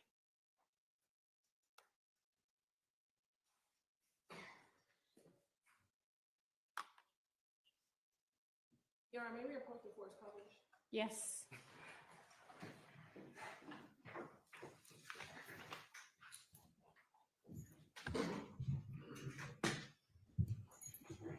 I was making a TikTok, y'all. What happened, y'all?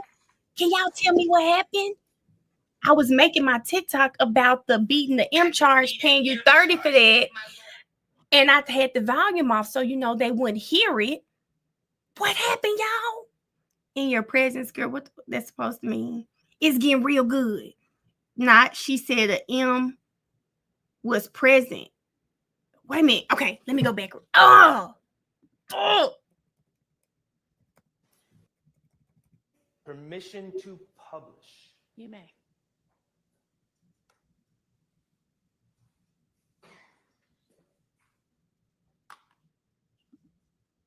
Your Honor, maybe report before it's published. Yes. Look, y'all.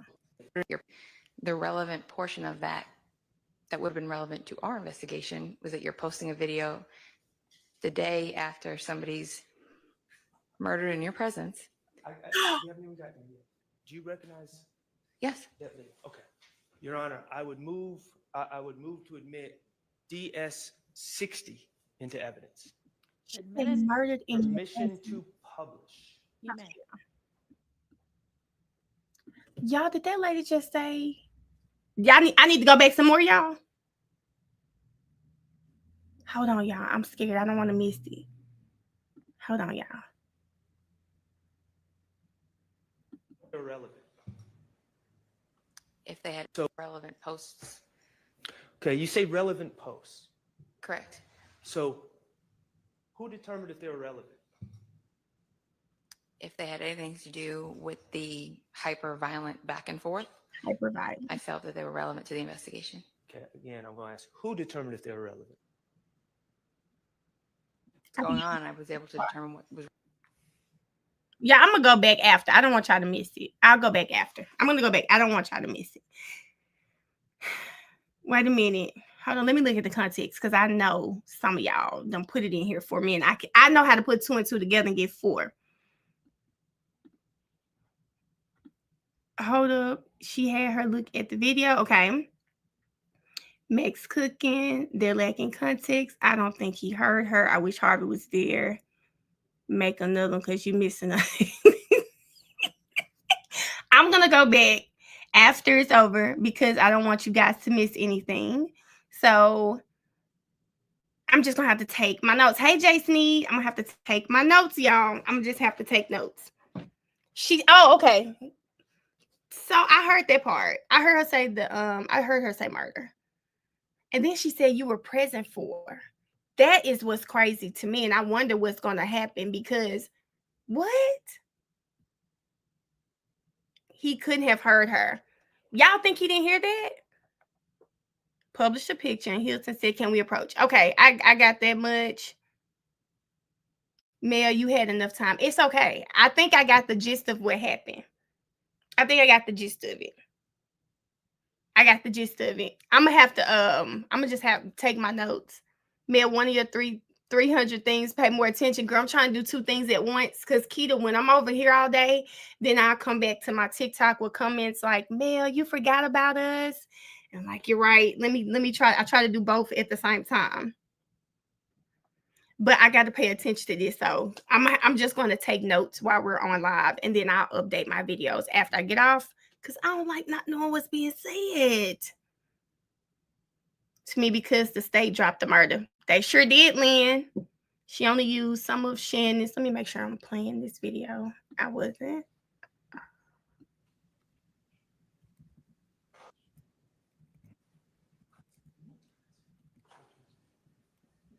Start from the beginning.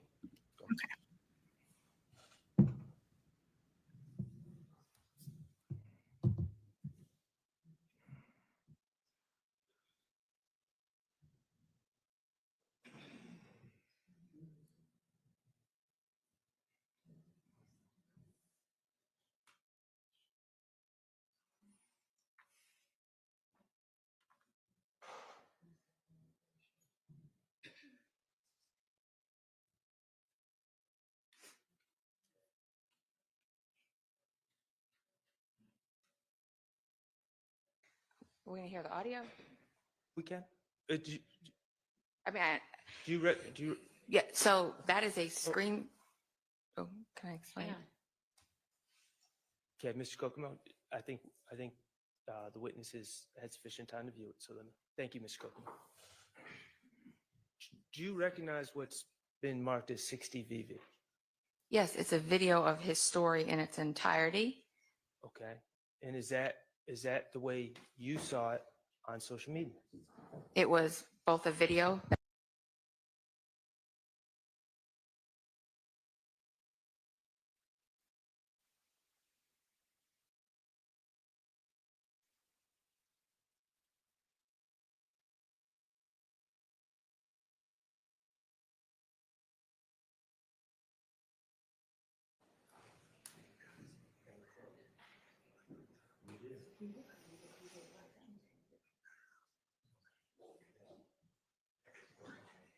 How y'all know court over for the day?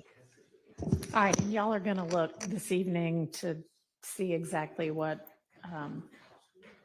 the outcome of was when we discussed this particular video before.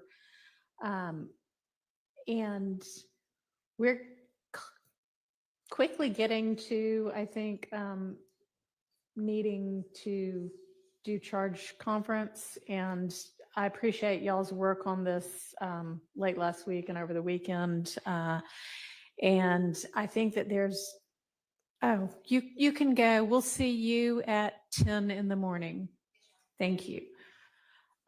A lot of it there appears to be agreement on. I think the challenging part, if there is one, is going to be figuring out exactly what needs to be charged with regard to RICO.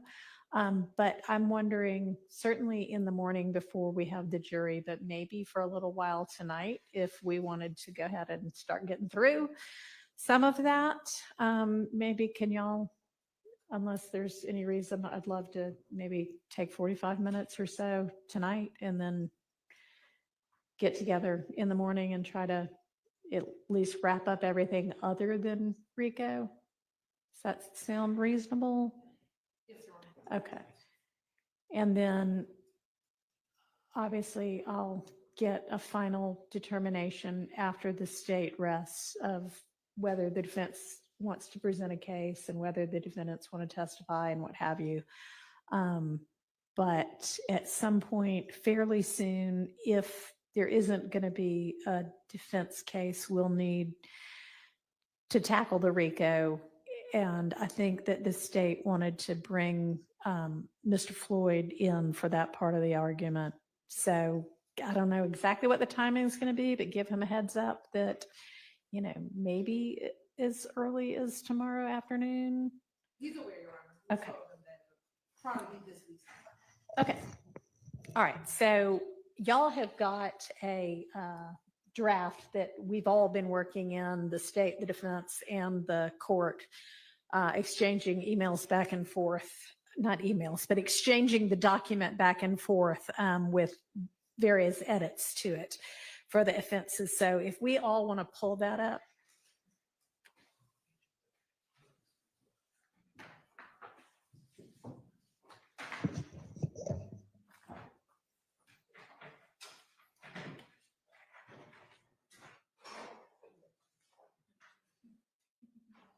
And I assume, just for record purposes, that each side has filed what they sent originally as their proposed. I have not. Okay, but you can. If y'all want to. I mean, it seems like we're going to reach agreement as to the final form of most of this anyway, but if, I'll just say if anybody wants your original version in a potential record, just file it. Okay. Thank you, Your Honor. Okay. And so as y'all all know, what Ms. Percival did was just take the state's charges, the defense charges, and consolidate them all into one document. And that's the document we're all looking at now. And anything that the court has asked y'all to think about, I have indicated that in some way in this document. And then y'all took a look at it and you have let me know the things that everybody might agree to. So let's just run through it. I think most of it won't take very long. So the very first one, and I just moved 1.20.30 up to the front because it seems to make more sense there than later. But I had suggested that we use the word admitted instead of presented when it says it's your responsibility to determine the facts of the case from all of the evidence either presented or admitted. And the defense is fine with that, and the state has questions, is what y'all's note says. So what is your question about that particular change? Or I can just explain why I think admitted is a better idea than presented, and that is because all kinds of evidence gets presented but ultimately excluded. And obviously they can't consider anything that's been excluded, whereas they can consider everything that got admitted. I think my question, Your Honor, was regarding testimony. We normally say admitted as physical evidence, but if there's testimony, we normally don't say listen to the admitted testimony. And so I didn't know there was some confusion that what was testified to is something different than the evidence that was admitted versus like versus pictures or physical. Yeah, so there's down below, there's going to be an explanation of what evidence is, and it's going to say it's both exhibits and testimony. So evidence encompasses both of those things, and I hear your question, but I'm going to go with admitted for the reasons I already explained. And then the indictment, it sounds like the state agrees that we'll just read out the charges that each of the defendants that are still with us is charged with. Is that right? Yes. Okay. My question is kind of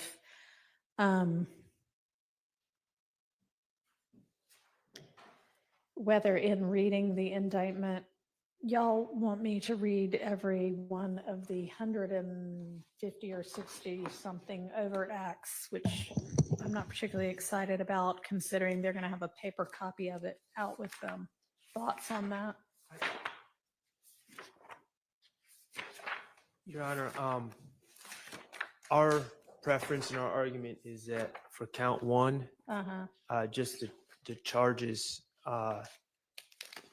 be read. 191 overt acts. Yeah, I don't think we need to read the 190. I also don't think we need to read the preamble I to don't the either. 191 overt acts that the state wrote in the indictment. So I believe it would be, I mean, they've already heard Judge Glanville read it before in jury selection, and I think before we swore in the jury, and I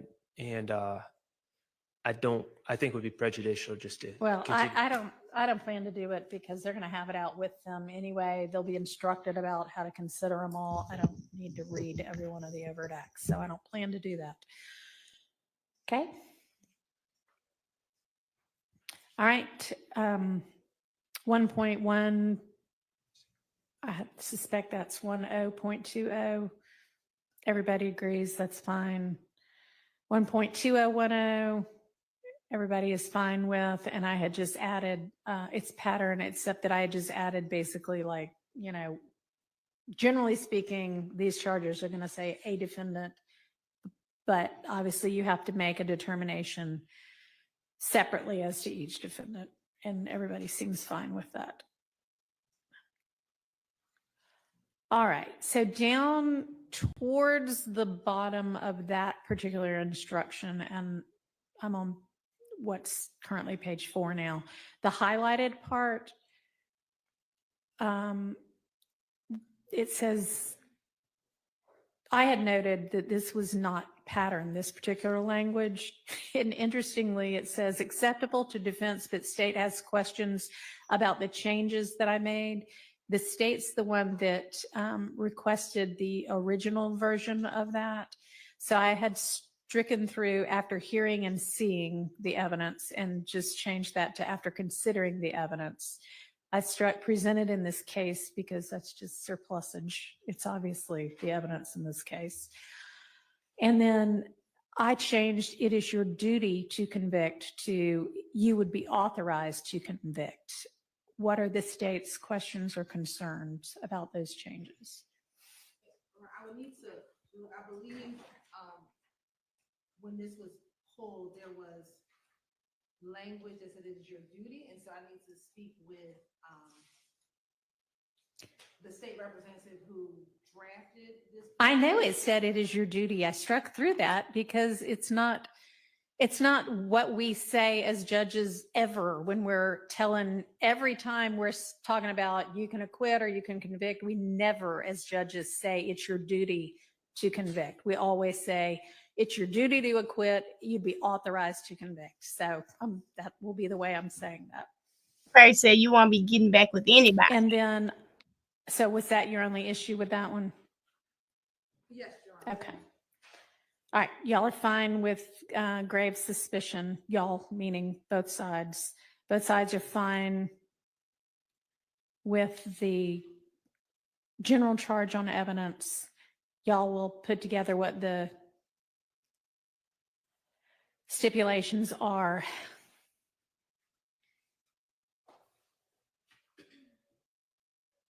And y'all need to do that fairly soon. Yes, Your Honor. And I think that all the stipulations have been stipulations of facts, not stipulations about testimony, documents, or exhibits, which is why I struck that last part, because I don't think it's applicable. If that changes once y'all look back, just let me know.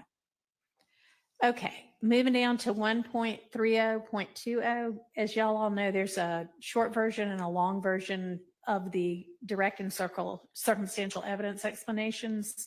And both parties had requested the long version, which is fine. The red additions, none of those are non-pattern. Those are all pattern language. They're just from the short version. So it's kind of intermixed in with the long version, but there's the one defendant, in considering the evidence, you may use reasoning and common sense to make deductions and reach conclusions. And the note was defendant subject to this non-pattern language and that it's unnecessary. State finds the language acceptable. That actually is pattern language. So, I mean, y'all can still object, but given that it's pattern and been pattern for years and years, I'm going to go ahead and give that. Y'all okay with that? My objection is, and I understand what the court is saying, my objection is that the instruction as a whole is essentially saying there's no difference between direct and circumstantial where it comes down to it. And I didn't see the need, it seems, to... So I keep seeing this in the chat. So let me just say that from my understanding, what Paige was saying, there seems to be some sort of issue with whatever the evidence Max was trying to present. Apparently, the state feels the ruling went one way. The defense feels the ruling went another way. So they are going to take the night to kind of figure out what the exact ruling was on this particular evidence. Was it excluded? Can they use it? Can they use a piece of it or all of it? So that is why Viverito was stopped. They were already, it was about 5:15 in Georgia. So they went ahead and said, this is a natural stopping point. We'll stop here. So tonight they're going to decide what the official ruling was for that piece of evidence. What they're doing right now is trying to decide what are the instructions they're going to give to the jury. How is it going to be worded? Because it does matter, right? They have a lot to talk about, a lot to deliberate on, and they are trying to get through as much of it as possible. Because in my mind, Paige thinks this case is going to be done. Doug says he's not going to be calling witnesses. Max probably will because there's so much with Shannon, but don't know yet. They may go for a directed verdict, and I'm going to get you guys an exact explanation. But basically, they're not going to present a case and let the judge just base it off of what the state has presented. So that's probably what's going to happen. But we'll see. But that's what's going on. So we're all on one accord. Right now, they're going through what are we going to tell the jury when it's time for all of this to go back to them. But in considering the evidence, you may use reasoning and common sense to make deductions and reach conclusions. All right. So one thing I wanted to know is when I normally give this charge in other cases, I have said that language at the very beginning. So you'll see where there's that green paragraph right below the heading. Evidence may be either direct or circumstantial or both. If you would rather I say it there, I didn't know if there was an objection to where it was placed. I don't have a preference. Okay. All right. Is there an objection to the language about there being no legal difference, or are you okay with that part?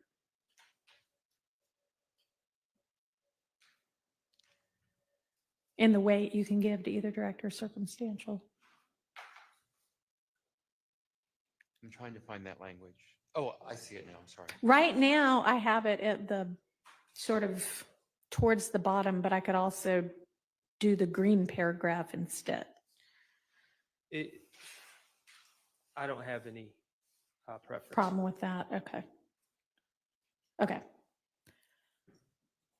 All right. So next was inferences from the evidence or lack thereof. This was requested. Okay, you're going to withdraw that one. All right. All right. Credibility of witnesses. Everybody's good with that. And while the intelligence possibility has been either inserted or reinserted into the pattern charge, I would be disinclined to give that unless the defense wants that. Are you, Your Honor, are you telling us it's been reinserted into pattern, or are you Well, I don't know if it ever got removed, but it is. I looked and it is still in the pattern.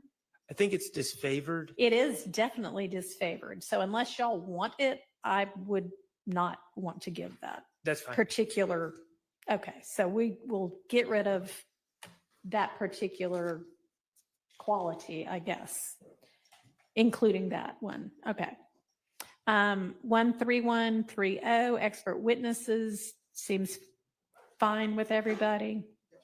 Yes, Your Honor. All right, on the 3140, state's going to make a list of prior convictions under 609 is what the note says. I mean, are y'all wanting me to read those? Because I wouldn't plan to read those.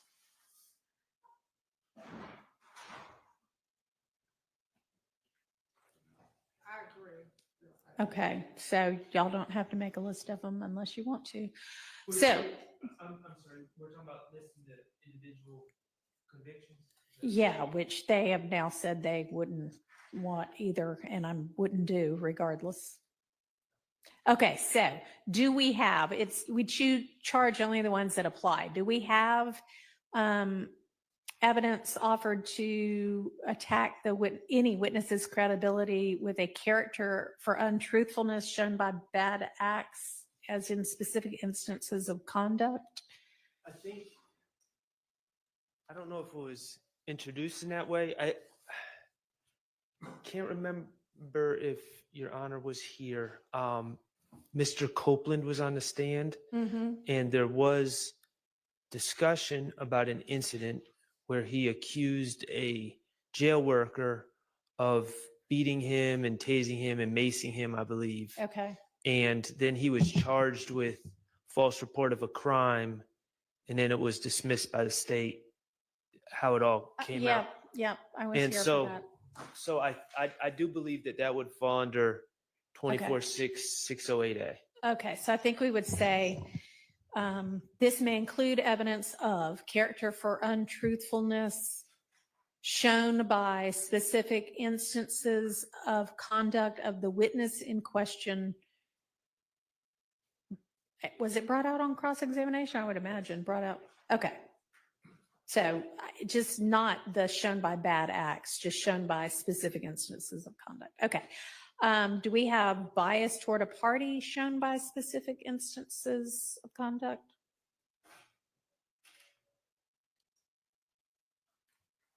And that would be either for or against a party.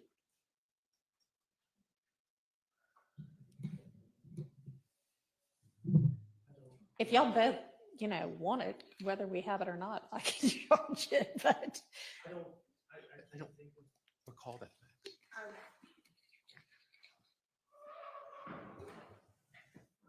I wrestle with Mr. Copeland's testimony because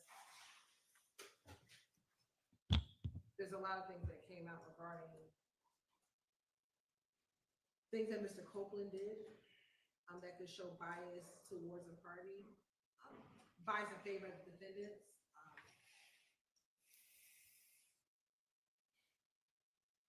Did y'all hear that? That would include him shooting. Can you speak into the mic, please? I mean, I can hear you, but it's a lot easier when you're speaking into the mic. That would include him shooting at the studio.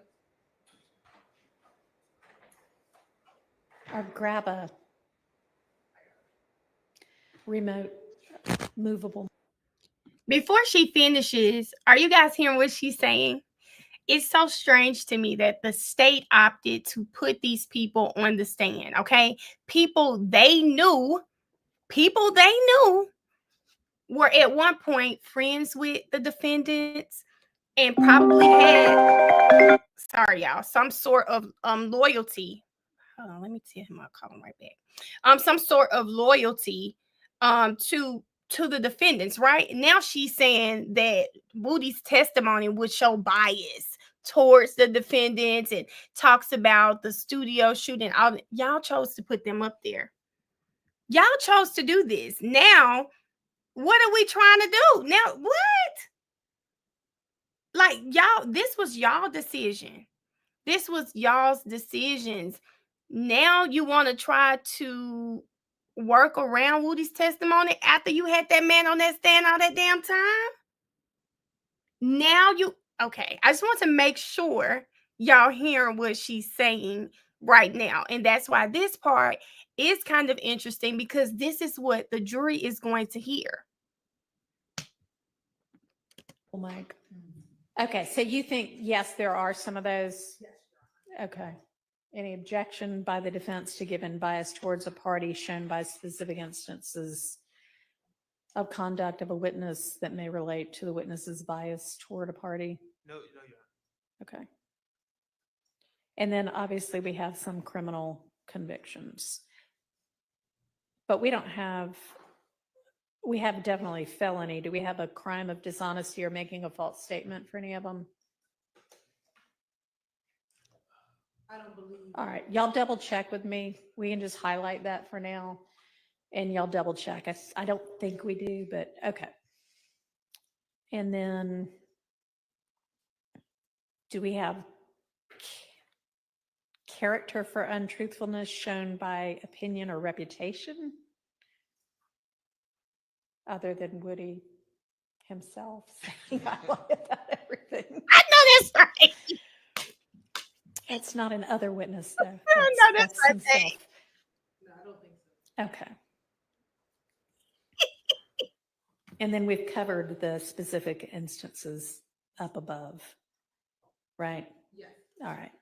So we can get rid of that part. I'm gonna go back because I was laughing. Hold up. That's not an other witness other than Woody himself. Character for untruthfulness shown by opinion or reputation other than Woody himself saying I lie about everything. Do you know how bad of a witness you have to be that the judge remembers out of all of these damn witnesses, you're the only witness? What did she say? Untruthful. I gotta hear her say it one more time. That for now. And y'all double check. I don't think we do, but okay. I don't believe. All right, y'all. We have definitely felony. Do we have a crime now? And y'all double check. I don't think we do, but okay. And then do we have character for untruthfulness shown by opinion or reputation? Basically, she's saying, is there anyone throughout the trial, the witnesses, where their character for untruthfulness has been called? Everybody got up there and talked about Woody. Baby, y'all know we have gone back and forth and said who was the craziest witness. Child, it's Woody. It's Woody. Paige said other than Woody. The damn judge said that. The judge said that because she has heard his name so many times throughout this trial, it has attached him to untruthfulness. That's crazy. Other than Woody himself saying I lie about everything. That's not an other witness though. That's himself. No, I don't think so. Okay. And then we've covered the specific instances up above, right? Yes. All right. So we can get rid of that part. Okay. All right. Next is 1.31.42 witness supported. The state requested this, defense objects. We've just determined that credibility has been attacked in some of those ways. So what part does the defense object to? Has there been evidence offered to support the credibility or believability of a witness whose credibility has been attacked? We don't have a specific, do we have specific instances of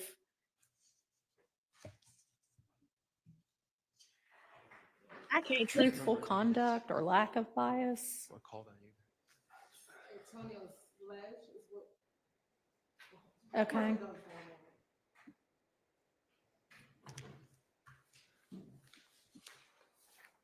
So I guess, yeah, Antonio Sledge certainly would be included within the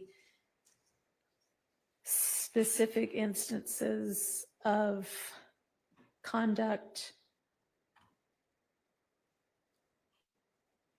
I still don't think Moontung was lying, so I'm not sure why they would use him here. That may relate to his character for untruthfulness. I would think if there was some evidence that he lied under oath. You send him to jail, so you show us. Right? Well, that was the way I looked at it. That was impeaching him about the statements at hand, not the way I view this as like you have a history of lying about prior things. Mm-hmm. Not we're calling you a liar today in court.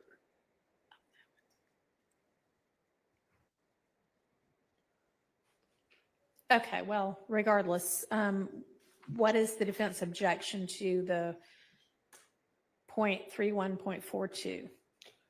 Well, this is about, as I understand it, it's about rehabilitating someone whose credibility has been attacked, and I don't recall any positive character evidence of truthfulness provided by anyone, and I don't remember any testimony about the lack of, like, this is rehabilitation, and I don't recall any rehabilitation of any of these witnesses. Mm.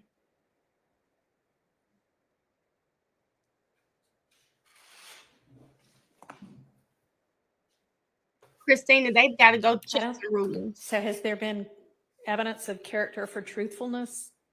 I don't think so. Or lack of bias?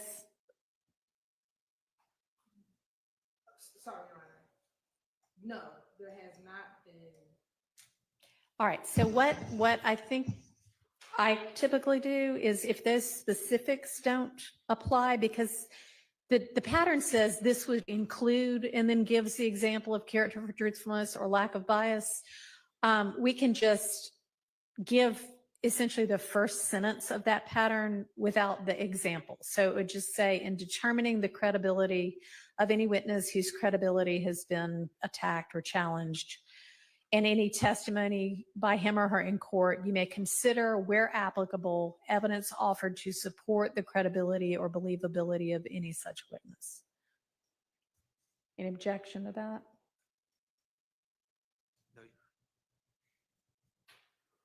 No, Your Honor, nothing's good. Defense? No, Your Honor. Okay.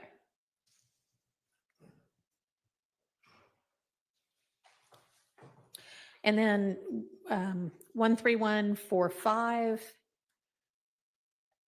y'all are fine with.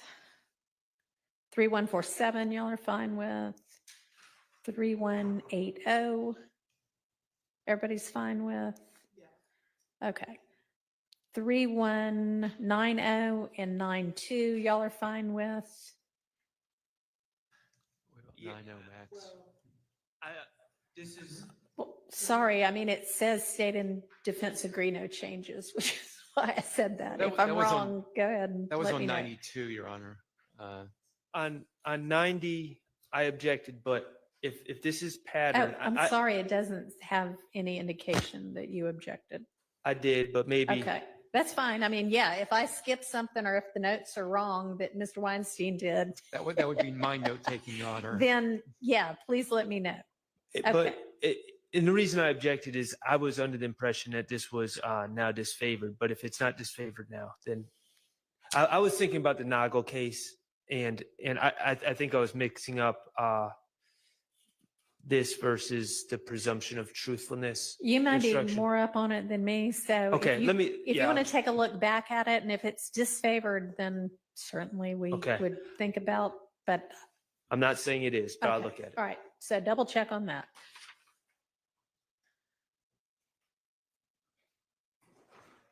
All right, any preference on 9.2, whether I say testimony of an accomplice on its own or a testimony of accomplice by itself? Anybody care? Nobody cares? Okay. All right, I'll pick one. Okay, 9.3. Y'all agree? Oh, I'm sorry, 9.3A, y'all agree. 9.3B. Y'all are saying this might need to come in because of this statement by Stillwell when he was a victim. Is that right? Or that it was his Audi? That's fine. I wasn't thinking about anything like that, but that's fine. We can give that. And then assuming that neither defendant decides to testify, we'll give 3210. All right, 3216, it looks like everybody agrees we don't need that one. Or all the way, or 1718. 50. And I will say, just for the record, Yeah. that I am cognizant of the fact that Mr. Stillwell did give a statement. I think it was not ruled to be custodial by the prior judge. Arguably it is, I think, in the back of a car when he was the victim.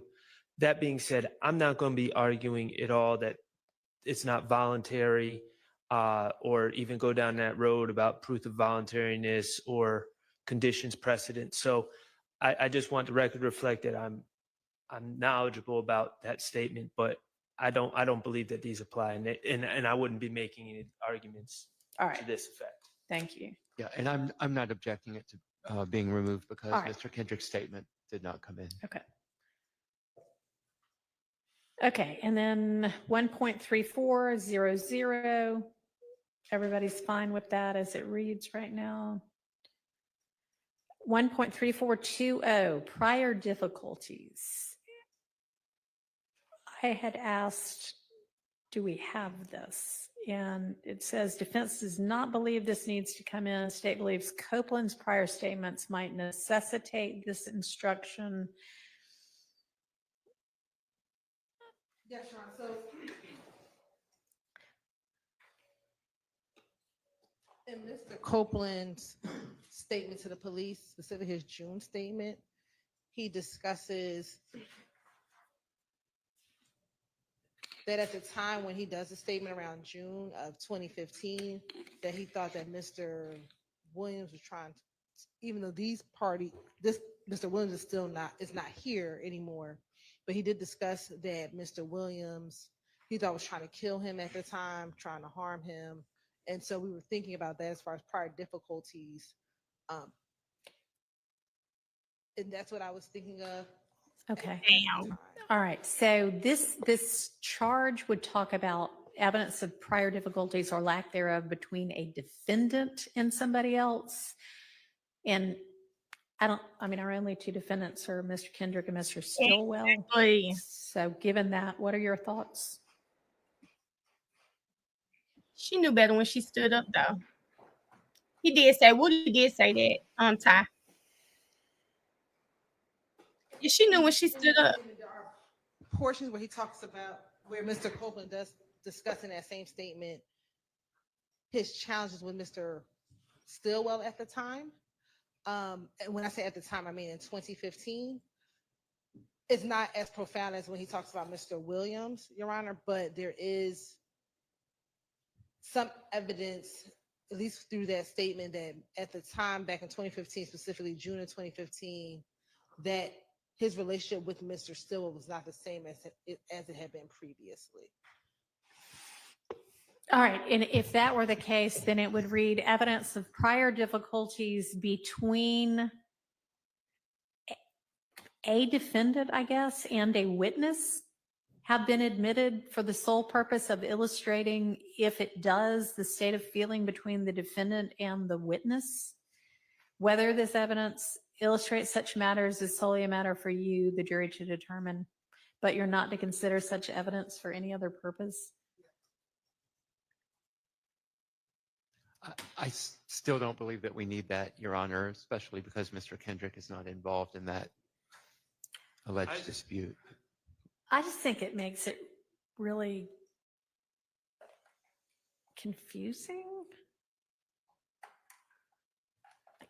Because we don't really have prior difficulties anyway. We have, at most, Mr. Copeland saying, some version of, I'm worried Mr. Stillwell doesn't like me or has it out for me or whatever, right? We don't have actual, prior difficulties. Correct. We don't have any. Like they didn't get in a fight or have a war over Instagram or anything like that. No, we don't. Okay. All right. I think it would be cleaner then to not include this. Exactly. All right. 3430. Everybody agrees with that as written. Is that correct? Yes, Your Honor. All right. Identification, everybody agrees to 1.3510 and 11. As, yes, no? Yeah, I'm sorry. Yes, I was thinking whether we even had 13510, but I believe we did with some of the overt acts. Well, we do for which is like the Ryan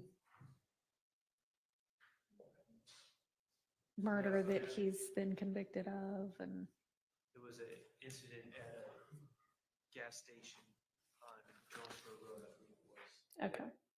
Or Lakewood, that also had identifications.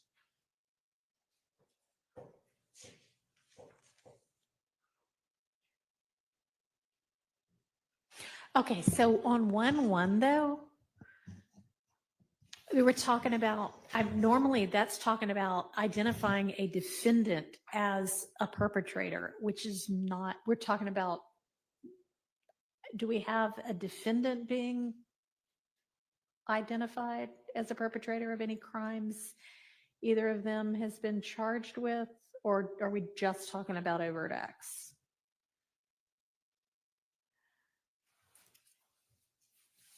I think we're just talking about overdoses. I mean, there's no witness that identifies Mr. Kendrick as a perpetrator To any of the crimes with Correct. which he's been for charged, any of the right? counts. correct. Any of them. Okay. And I think the same for Stillwell. Mr. Stillwell. Yep. I can't swear like if I mean, in the interrogations of, or the interviews of Mr. Copeland or Mr. Zachary, I think they may have had like single photos and like said, do you know who this person is, that sort of thing. But I don't really take that as an identification. yeah.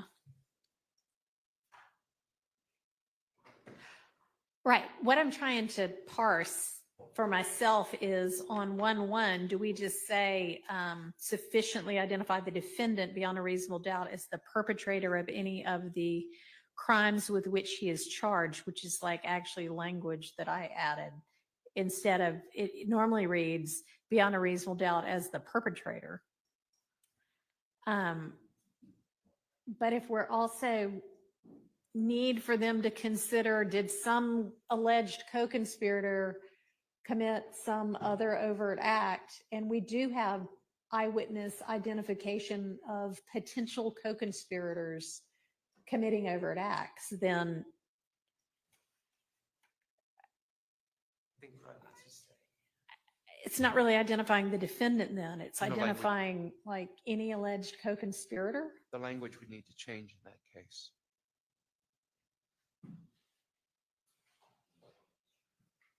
I could say sufficiently identify any conspirator. I don't even know. Y'all think about that with me.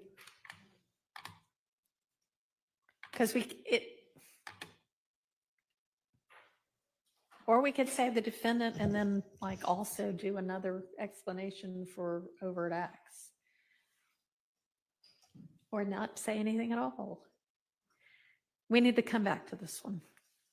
Ms. Pershfield, just highlight that whole thing and maybe give us a note as to why we're coming back to it.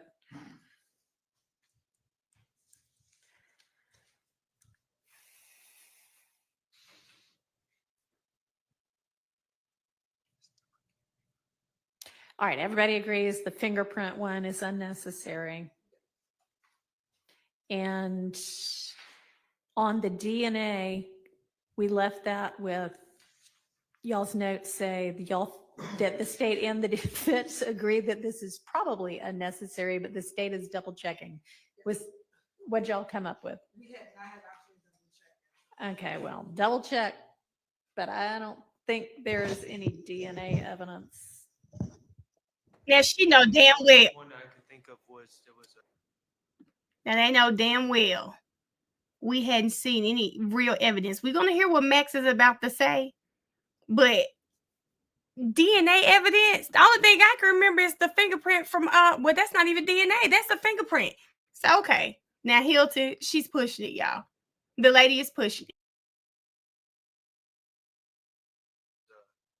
2013 alleged armed robbery where there was some blood in the car.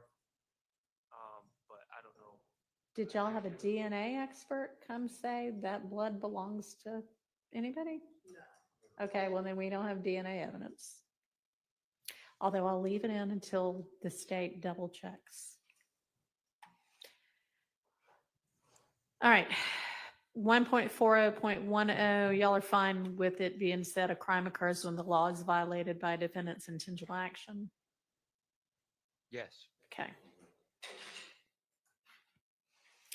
Intent, everybody's fine with. No presumption, everybody's fine with.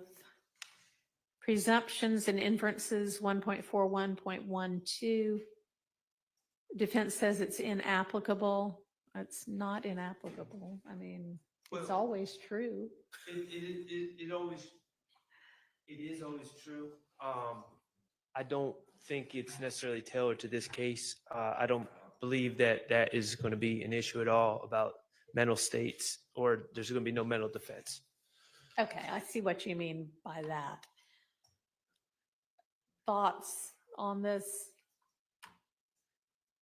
I mean, I typically give it, and typically mental health defenses aren't an issue, but state.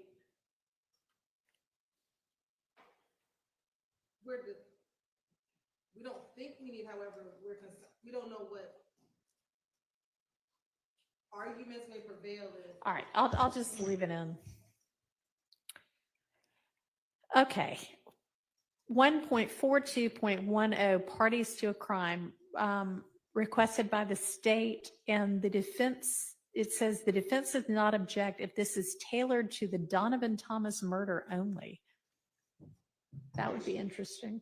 Yes, Your Honor. I don't believe that, and obviously in some jury instructions, they apply to all acts. But sometimes they apply to certain acts and not others. Mr. Stillwell has been accused of being the shooter of Chamel Drinks. There's been no testimony any other way other than him being the shooter, as being the principal, not as an accomplice, not as party to a crime. There's been no evidence that Mr. Stillwell is a party to a crime of the Chamel Drinks case. So I would object, and I understand that the state wants it, especially with Mr. Kendrick. I'm not sure. It's unclear to me what role they think Mr. Kendrick played in the Donovan Thomas at this point, but I would assume that would be as a party to a crime. So I understand the state's request for that act. I don't think it applies to Chamel Drinks. So I think the state's evidence has Mr. Stillwell driving the Audi, and who's in the front seat with him? Okay. And then their theory is that the fatal shot came from the Audi from inside, that they didn't stick a gun out. I don't know if they've gotten to the nitty gritty of it was Mr. Stillwell and not the passenger. Well, they've thrown out hypotheticals of Mr. Stillwell opening the door, of Mr. Stillwell sticking his arm out the window. They also had Detective Hogan. I had him very clearly go through his warrant and his theory that Mr. Stillwell was the shooter, and we haven't heard any other evidence. I mean, the detective's theory and what the state ultimately wants to present aren't, they're not bound to the detective's theory. Absolutely, but now we're on the last witness, and I still haven't heard anything contrary to the argument that Mr. Stillwell is the shooter from the passenger seats. I mean, from the driver's seat. So, I just don't. Well, let me feel it's pause and appropriate. ask the state if is y'all's theory 100% Mr. Stillwell was the shooter, or what's your take on this? We can never be 100% because we were not in the car. However, Your Honor, we believe that Mr. Stillwell was the driver, but the jury can infer from the evidence that Mr. Demekion Garlington leaned over and shot the weapon. We believe that Mr. Stillwell shot the weapon out of the driver's side vehicle, Your Honor, but with any of our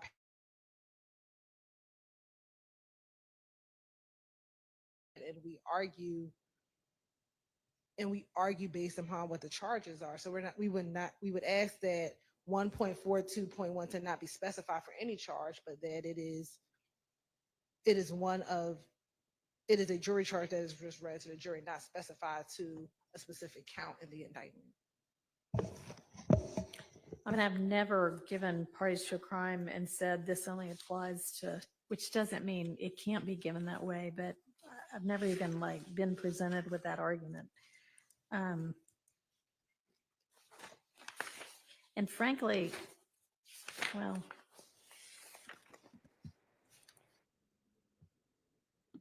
Now I had to pause it. Can somebody in the chat tell me what day we're on for court? Because I just want to make sure I'm not tripping. Can y'all tell me what day we're on right now for court?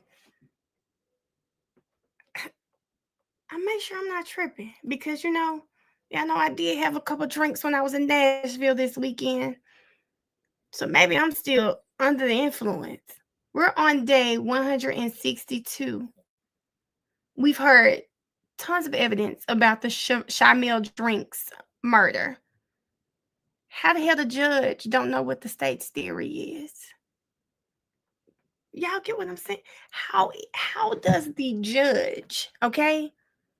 How does she not know what their theory is?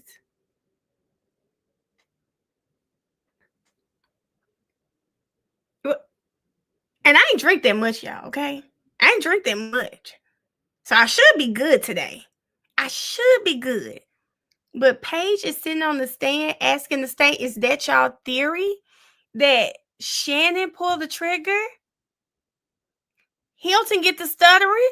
The jury can, if they want to, they can think that Demikian and Garlandson leaned over Shannon. No, it's Demikian.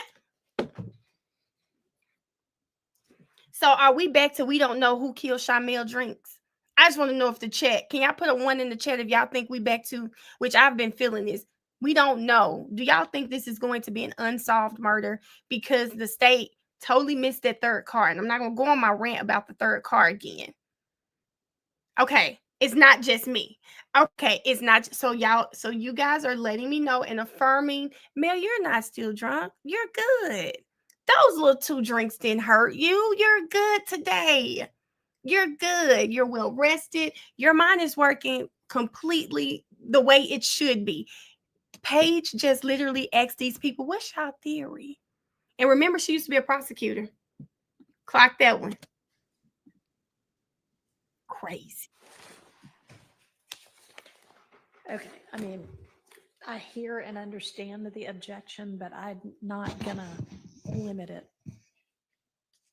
And Your Honor, this is my fault. I just wasn't anticipating that we would be reviewing this today. If I can find some case law that. Yeah, that's fine. And frankly, it's 5 till 6 and we haven't gotten through, and I know we don't want to be here until 7. So let's just pause right here for the evening, and let's, can everybody be back at 8:45 in the morning, and we can get through with, I think, this part of the charge conference? Yes, Your Honor. Okay. And I've been working on a RICO charge, but I'm still working on it. Does anybody have anything more to present than they've already presented on the RICO in terms of potential language? I know your argument, but. Yeah, at this point, I don't have any additional language. All right. Well, I will share.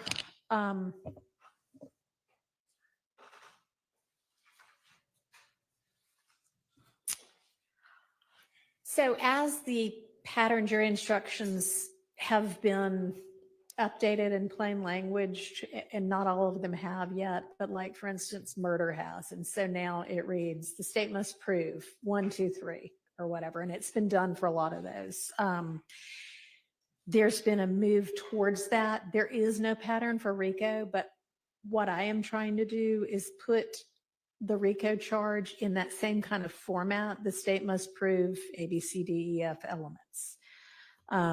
So if it's in enough of a form for me to share that, I can, through Ms. Kursfield, share that with everybody to take a look at tonight. It is nascent still. It is not fully formed, but that way y'all can at least have some thoughts as to what I'm thinking would be a correct and also helpful charge for the jury. Okay. Thank you. All right. See y'all at 8:45.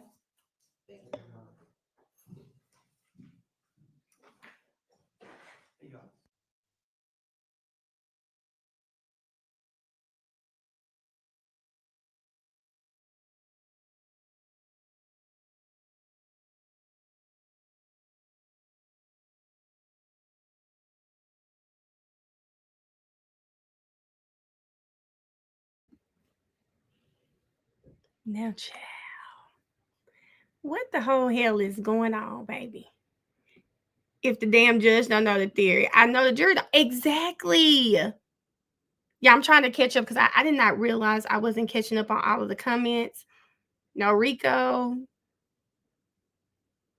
Hold on. They can let Rico expert that his service. Wait a minute. Why are y'all saying no Rico? Because I'm kind of feeling like the Rico, kind of remember how Nichols pleaded to Rico and Harvey was adamant that he's only pleading to the Rico because there is a basis. But it wasn't like a YSL Rico. He was pleading to the Rico based on his old drug charges that he had. 56, listen, I don't know how this is going to go. I don't know how this is going to go. And the reason I don't know how this is going to go because you're putting your trust in 12 people and we haven't spoken to these jurors, right? So we don't know what they're going to think. But hold on, let's play our game. Put a 1 in the chat if you think you're a reasonable person. And I always ask this question before I say what I'm about to say. So put a 1 in the chat. Do Barty say, hey, put a 1 in the chat if you are a reasonable person. Let me see how many reasonable people I have. Let me look at the time. Oh, I got a lot of reasonable people here in the chat. Okay, reasonable people. So remember, when you're working as someone on a jury, right? When you're a juror, you have to believe the state's evidence beyond a reasonable doubt. Now, I don't want to go through 191 overt acts. So let's just stick with the 2 murders, okay, specifically. And that would be the 2 murders of Donovan Thomas. And then there's the murder of Shymel Drinks. All of my reasonable people, hold on, y'all. Where the likes at? Because Erica says some of you very same reasonable people are not liking the live. Some of you very same reasonable people are not liking the live. What's going on? What's going on? Okay, like the live. But for all of it's only 400 likes. What's going on? So for all of my reasonable people, specifically on the 2 murders, put a 1 in the chat if you would find them guilty, a 2 if you would find them not guilty. And while y'all doing that, put your 1 in the chat, click the X like the live. Come on, reasonable people. No facts, only theories. Okay, I see 2. Now 2. Okay, I'm seeing a lot of 2s, and I think I'm a very reasonable person, okay? I think I am a very reasonable person, and I'm a somewhat model citizen, okay? And I'm taking all of that into account. I'm not someone who is very privy to what goes on in street life, but yeah, I like trap music, okay? But I never take it as fact, and I would definitely be voting not guilty. That would be me. And that's because based on the evidence that I have seen, nothing has made me feel like, oh, they for sure did it. The nut murder, especially, they were at a gas station nearby. Okay. Clearly, they all hang in the same areas. That doesn't seem strange to me. When we go to Shymel Drinks, I saw those lights go on and off when the 3rd car was there. Okay. The ME testified that if he was hit in the neck, he would die instantly. So Shannon had pulled off, Nichols had pulled off. His brake lights moved twice after both of those cars were long gone. So it's going to be a not guilty for me. Can we ask the ones? Wait, we had some ones. Kay, I asked 2 questions, Ash K. So I asked not only about the murders, I also asked if people were reasonable. No gun residue. That's another thing. No, Barchi, calm down. No direct evidence. They couldn't stumble up on evidence. Nope, you're right. I know the investigators love to see a YSL at a gas station. I believe that too. It's definitely sounding like a targeted attack. And again, I never say that these young men are just completely innocent. I'm not foolish, okay? I'm not foolish, so I know they're not completely innocent. They've done some things, okay? But what I can never rock with is trying to bend the rules or laws to fit your narrative. That's not how it works in this country. And I'm not gonna sit and act like I'm oblivious to that fact. Key, y'all remember I asked 2 questions. So you guys are probably seeing ones from different questions, y'all. Some of the reasonable people said 1 guilty. Okay, well, we can ask that. If some of you guys did put a 1 in the chat for you would find the defendants guilty. If you could elaborate and tell us in the chat why you put the 1. I'm kind of interested to know that as well, because I consider myself, like I said, a reasonable person. I've kind of looked at the evidence and it's not giving that for me. But everyone's entitled to their opinion. And as long as you keep it cute over here, we have conversations. So I would love to know that. Viverito says she saw some things regarding the case. Faye, Viverito is probably watching this case just like the rest of us. I don't believe anything she says. Anything. Yes, Erica, let's get specific. Reasonable doubt is there. I believe that, but some people may not see reasonable doubt. They don't have major drug amounts. And that was another thing. Baby, you ain't nobody in this case Pablo Escobar, okay? Ain't nobody out here moving no real weight or it sounds like a lot of nickel and diamond going on. Mia, I messaged you on TikTok. She is watching the case. I believe so too, Princess. Right. So convict them for what they actually done. Hold on, it's moving kind of fast. Convict them for what they've actually. Damn it, y'all! It is moving really fast. And insinuate SB name. When she said that the boy vacuumed that top, I was like, goodbye. They didn't have money, and I mean, it didn't take a rocket scientist to see this is one of the brokest Ricos ever. Didn't take a rocket scientist to see that. Viverito is a stalker. We got to figure out which one of these men from Zone 3 broke her heart. Just trying. Didi, you know what, Didi? Let me tell you something. This is it. This is it. It reminds me of people that I know and their friends when they were younger. And this is exactly what it looked like. I'm talking about the type of boys who might have the same clothes on for 2-3 days in a row. That's what it looked like. Can't nobody believe Velveeta. Nope.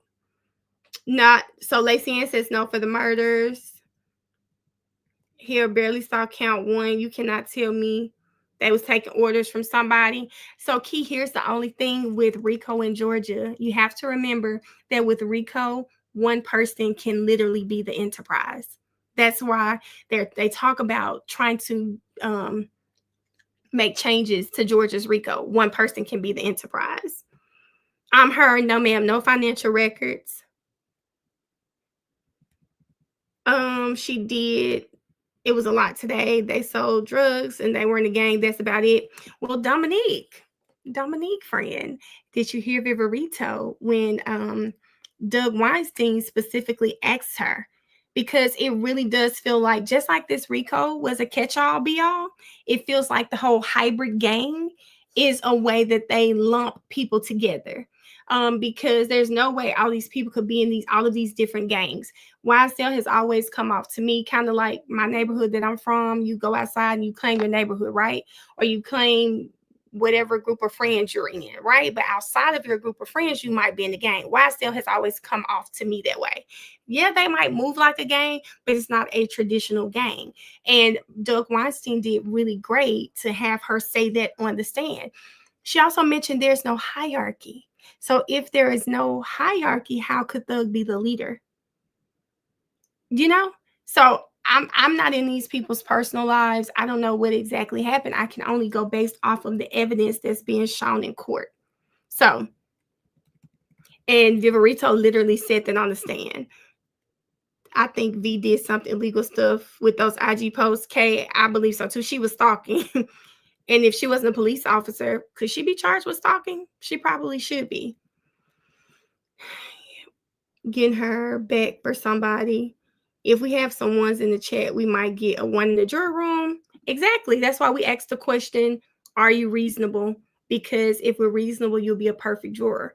So it's always interesting to see. There's no leader. I bet she flirted with them in school. She's been on Shannon since he was 17 years old. I wouldn't put it past her. No reports, no DNA, no surveillance. Nope. I didn't hear that, Kay. But I was doing they said Duke or Shannon broke her heart. Two of the big spinners from zone 3. I can see it. I can see it. Let me see. Viva Las Vegas. No reports. That's a big red flag for me. Velveeta is crazy. ISIS. Don't get your days count. Cause you know he be around here talking about people they better count their days. They were definitely targeted. And it kind of goes like, if you have that cousin in your family that's bad, and I'm talking about thinking about when you're young, they're always doing something. So when stuff happens, it's so easy to just put it on that cousin. That's what it kind of feels like here. They were kind of always in something, Instagram back and forth. So when things happen, naturally for the police, it was just easy for them to say this, oh, YFN, oh, YSL. Which means what? People who are not affiliated with either could have done it, but they're going to steer in the clear because they're so hyper focused on YSL and YFN. So you got to remember that. Keys, someone else said the comment. Someone, I guess they said Duke's name. So someone said, be careful, you don't want your days counted. And I said, you know, he good for counting some days. For Shannon, I can see Too Pretty. That's gonna have to be another live, friend. I'm gonna have to actually look, because now I don't want to pull up the indictment and get stuck there.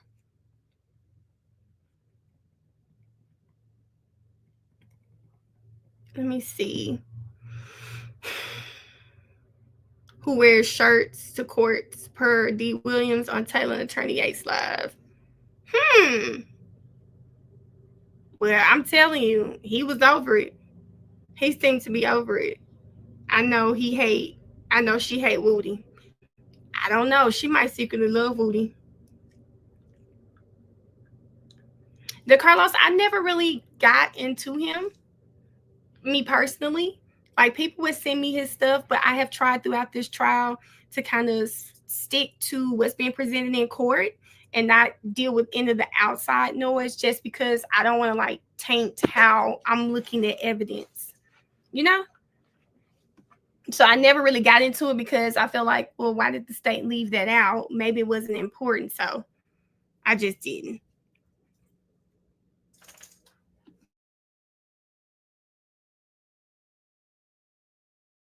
For guilty for 50. Too Pretty wants me to pull up this indictment, baby. He's very uninterested. I didn't even take a look at it. So y'all Too Pretty looking at the indictment. She looking at the indictment. Which one of the rappers broke her heart? Someone broke her heart, because you can't tell me there were no other gangs in Georgia that she needed to pay attention to. You just can't tell me that. You won't tell me that. I told y'all, every time I think of her, I'm telling you, that watch, listen, you got it saved. You have it saved to the iPad. Smart. I got it on my phone. I can pull it up on my phone. No one does reports. And Kennedy, that's a red flag for me.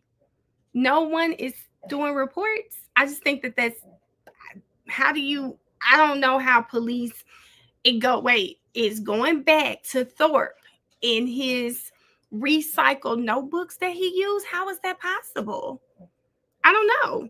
It might be Lucci. He looked like a thick one. I don't even know what you're talking about. I done read that out loud, and I don't even know what you're talking about. She had Thug's floor plan to get the place late and went straight to the jewelry and money closet. Chelsea, we can go ahead. We definitely wanted to rewatch Doug Weinstein and The Watch. This is Max. I'm gonna tell you something. Max 8. I absolutely loved Max. And not only did I love, oh shoot, hold up. Damn it, hold on, y'all. I rewinded it. Max, but y'all know we rewatched Tick. And on Tick's, I want to say Tick said that ESPN and some of this slime stuff came from Lil Wayne. Did you? My comment? I probably didn't because I was looking at court. I had the other screen pulled up. Hold on. Yeah, I think Max came with so much energy. I can tell he'd been waiting to get to that podium. Squirrel brain. Okay. That watch.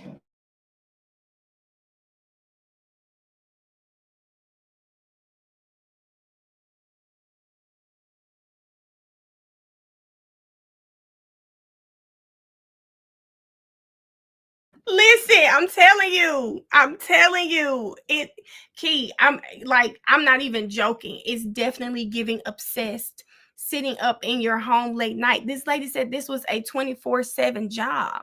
Y'all remember the man who convicted Frank Lucas, how he lost so much because he was hyper focused on Frank Lucas? That's exactly what this seems like, but it's a woman who is overly focused on these men. It's weird.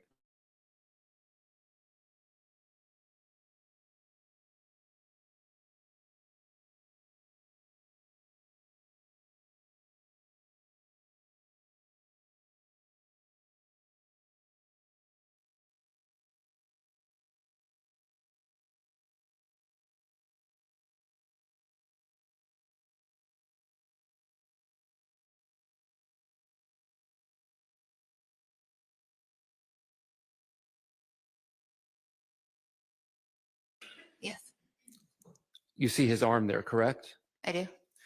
Do you see ESPN on his arm? I do. And what do you maintain that the ESPN, or do you know what the ESPN on his arm stands for? On him, since he's not a member of YSL, I couldn't tell you what that stands for. But he is not a member of YSL, correct? Correct. And yet he has ESPN on his arm. Correct. Like I could have a star, Bloods could have a star. Different tattoos mean different things to different people. So the ESPN on his arm could mean ESPN, the sports network, correct? As not being a member of YSL, yes.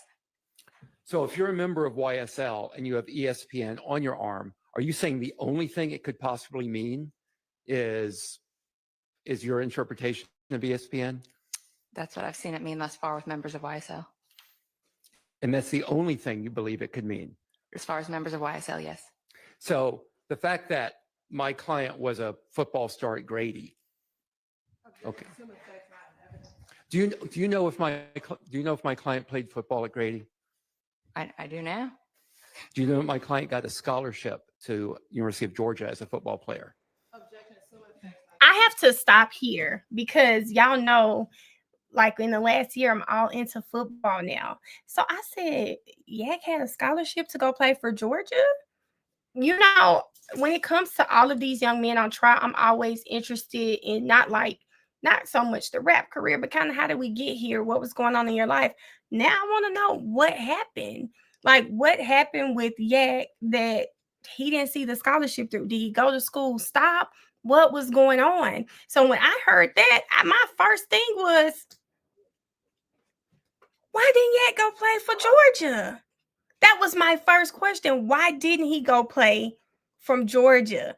So now I've got to hold on to that because I'm actually now I really want to know what was going on. And I like that Doug, regardless if we believe it or not, I love that Doug is just saying, listen, this boy was going to play football. Maybe he grew up watching ESPN. You know, he gave you a different perspective.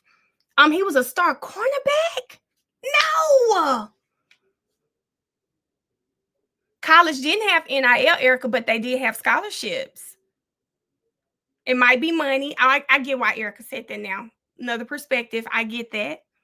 Young and Turn might be money, was finances like that. He had a scholarship. I believe he caught that first in Miami, which blew it for him. Wow.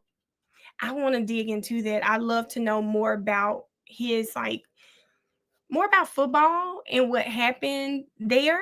Because as soon as Doug said that, I was like, wait a minute, what? Interesting. So many stories behind these young men. It's just so much. He could have gotten hurt, Brianna. You're right. But girl, now I want to know.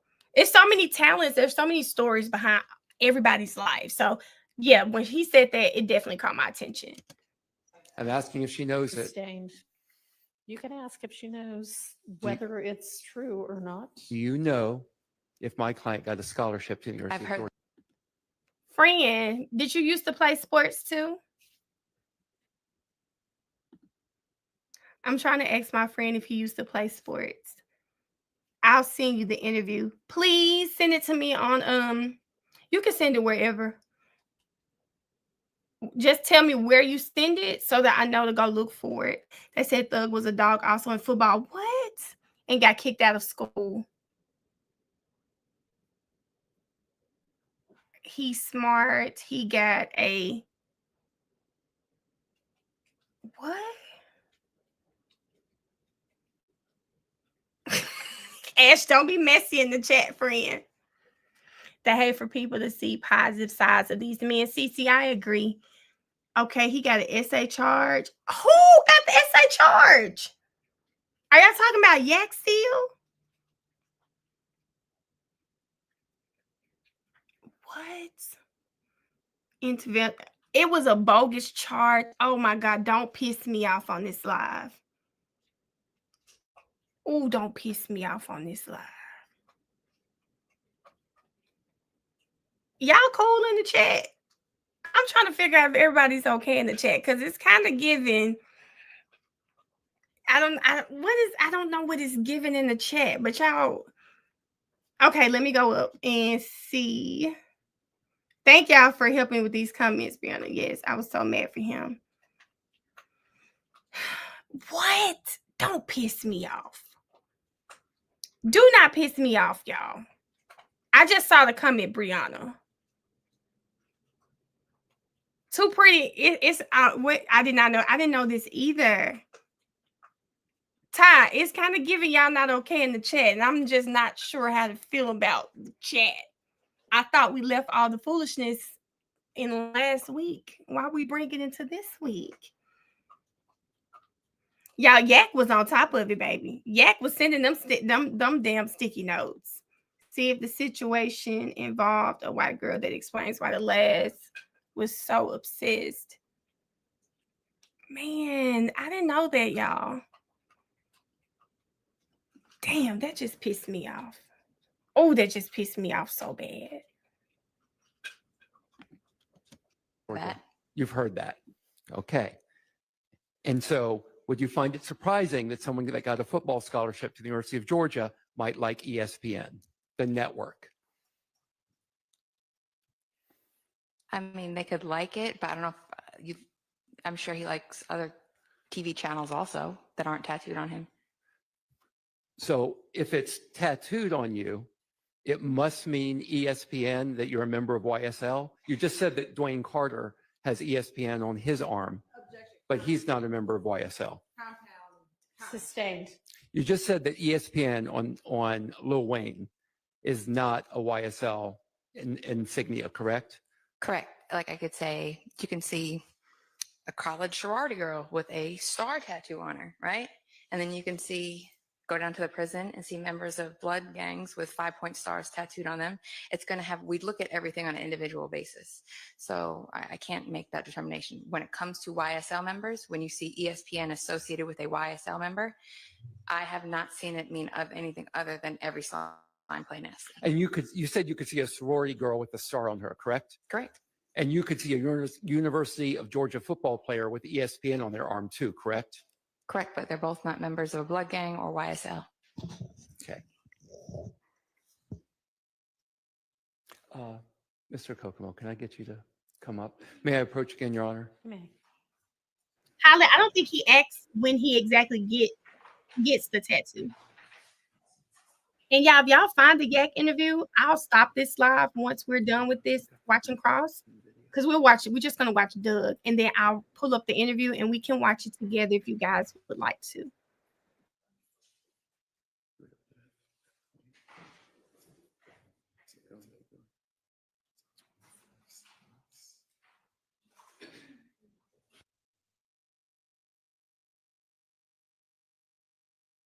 Video. I just want to know if you recognize that video. Okay.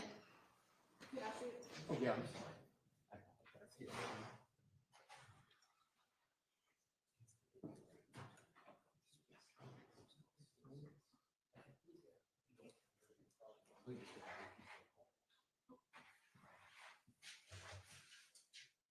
Would you play a piece of that? Can I stop for a second?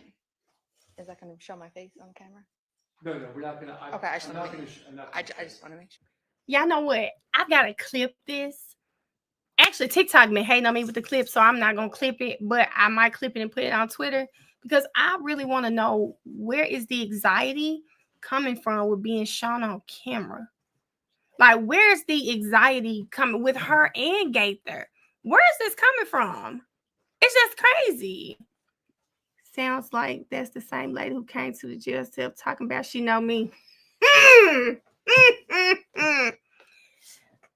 You haven't seen her picture? Hold on, have you? Oh, do you know what she looked like? Because her picture is on Twitter. Now listen, y'all. It's his interview on No Jumper. Oh, I don't care for No Jumper. I'll play it if y'all want to watch it, but I don't care for him. They fatter now. You think that's what it is, Michelle? Isis talking about claiming she know me. Oh, she knows him, baby. All of them little all of those little what we call them, all them little thirst traps that he be posting. Oh, baby, she in the comments. She probably in the comments talking about, hey, Dad. Listen, I'll put nothing past her. I'm not gonna show you. Okay. Yes, absolutely.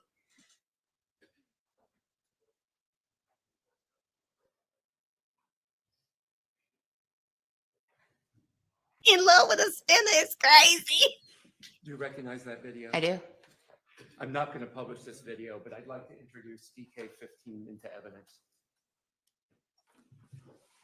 Okay. It's admitted. Okay, now I'm going to show you a still from the video. Sure. Okay, do you recognize that? I do. And do you recognize the individual in that? That is me. I do. Okay. I am going to introduce DK15A. And it's redacted. Okay, No objection. okay. All right, and that's a still from the video. Yes, it's Submitted. DK15A. It's a still from the video, and it's been redacted to remove the image of Investigator Viverito. Thank you. It's Okay. submitted. Would you please publish DK15A?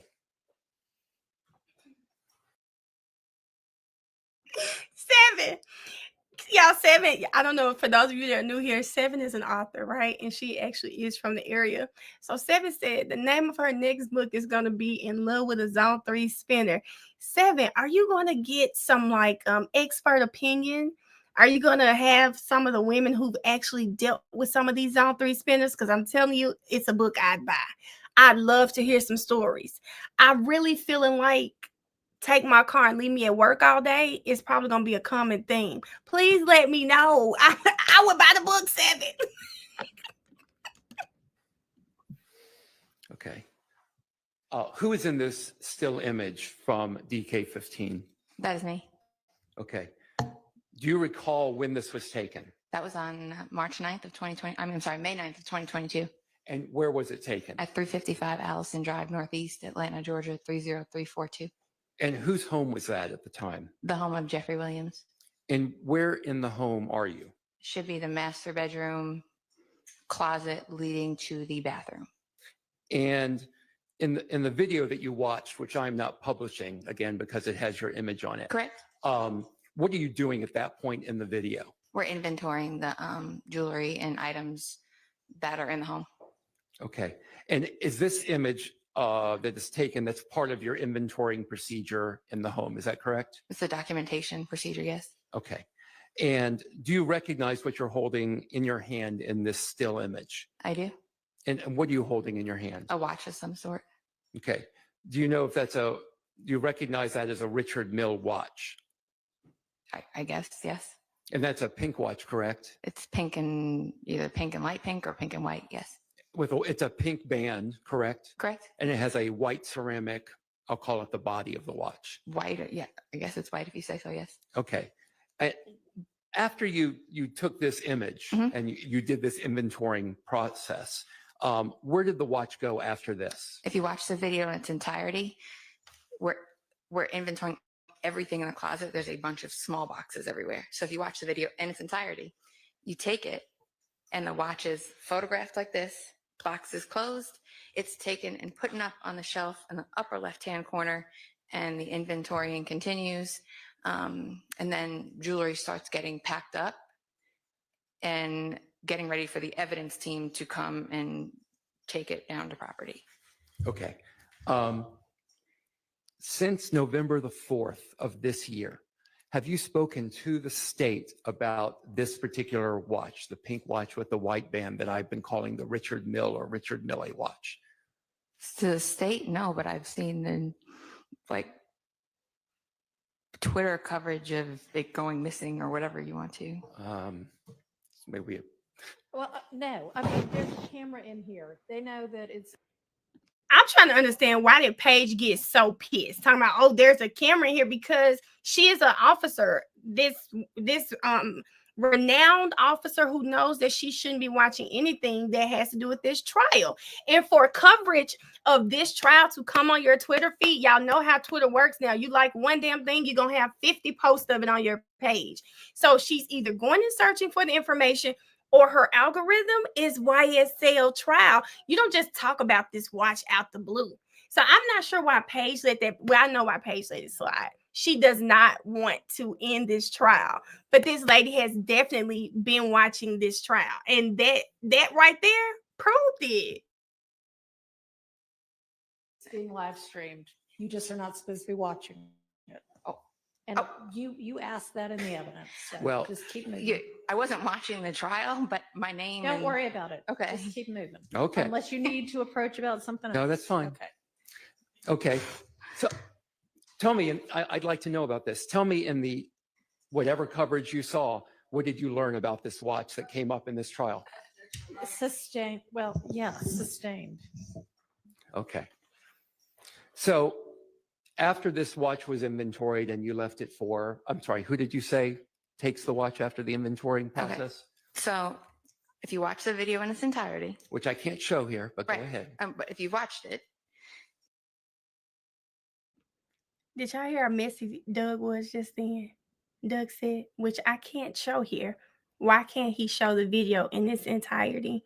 I don't want to say it was a ruling because I don't know that to be fact, but I'm just going to go out on a limb and say, because I can't show your face. I can't show your face. I did not do the due diligence to have your face blurred while you're moving all through Jeffrey's closet. I can only show a still image of you in the closet. I said, baby, Doug turned his petty all the way on, and I'm not mad about it. Like I watched it, the watch gets boxed back up and placed up on the shelf, and it gets left there by the team as as an accident. It was left there. The home was then turned over to Mr. Williams Sr. and Mr. Garfield Lamond to take possession of the home. And is it the normal process when you're taking jewelry from the home or high valued goods that you leave behind a $500,000 watch on a shelf? First, I don't know the value of it. Second of all, like I said, there were numerous jewelry boxes. It was, if you watch the video, everybody in there had on body cameras. I made sure I was on camera at all times. There's cameras throughout the home. So you would be able to see if one of us removed a watch, the box remained in the closet. And like I said, the home was turned over to Mr. Williams Sr. and Mr. Garfield Lamond, who were the two people on scene that took custody. Now, I hadn't watched Mr. Williams Sr.'s podcast yet, but I need him to devote a special episode to this damn watch, because not Viverito trying to say I put it in the thing and the daddy and this person, they took over. So y'all took all his other jewelry and y'all just left this one watch. It's the math ain't mathing for me. We're gonna have to get Mr. Williams Sr. to baby get Viverito together, because now she just said that. She definitely is trying to put it on his dad. City of the home for Mr. Williams. Okay, can we go back to my question? Sure. Sure. Is it the normal procedure to leave high-valued items behind when you're doing a search and then a seizure pursuant to a warrant? Objection out of relevance. It wasn't answered, Your Honor. I don't know if there's necessarily a procedure on what you take or what you don't. Like I said, it got left behind. There were other things, like other items of evidence that. Brianna, because no millionaire left behind, I don't want you to get confused, girl. Shannon's bond was not $500,000, girl. They said it was 300. They said it was about 300,000. He just put that in the song because, like Max said, he liked the cap a little. Okay, it wasn't 500. It was 300, friend. I had asked to be taken, such as photographs and artwork that had relevance to this case that were left behind by the evidence team. It was quite a big operation. There was a hostile crowd gathering at the bottom of the driveway, so we were trying to speed it up to get out of there. Stopping again. So y'all know I have to stop because all of this I couldn't say when we were actually watching. I'm stopping again to say there was a hostile crowd, so we had to hurry up and get out of there. Are you guys not trained to control a crowd? And it was probably fans, people who heard he'd been going to jail, stuff that was going on Twitter. Y'all couldn't control the crowd. Now y'all were so scared for your lives, you had to hurry up and get out of there, and it caused you to probably misplace a $500,000 watch.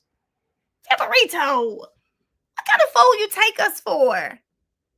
She been around them ATL spinners too long, y'all. She trying to spin us on this stand.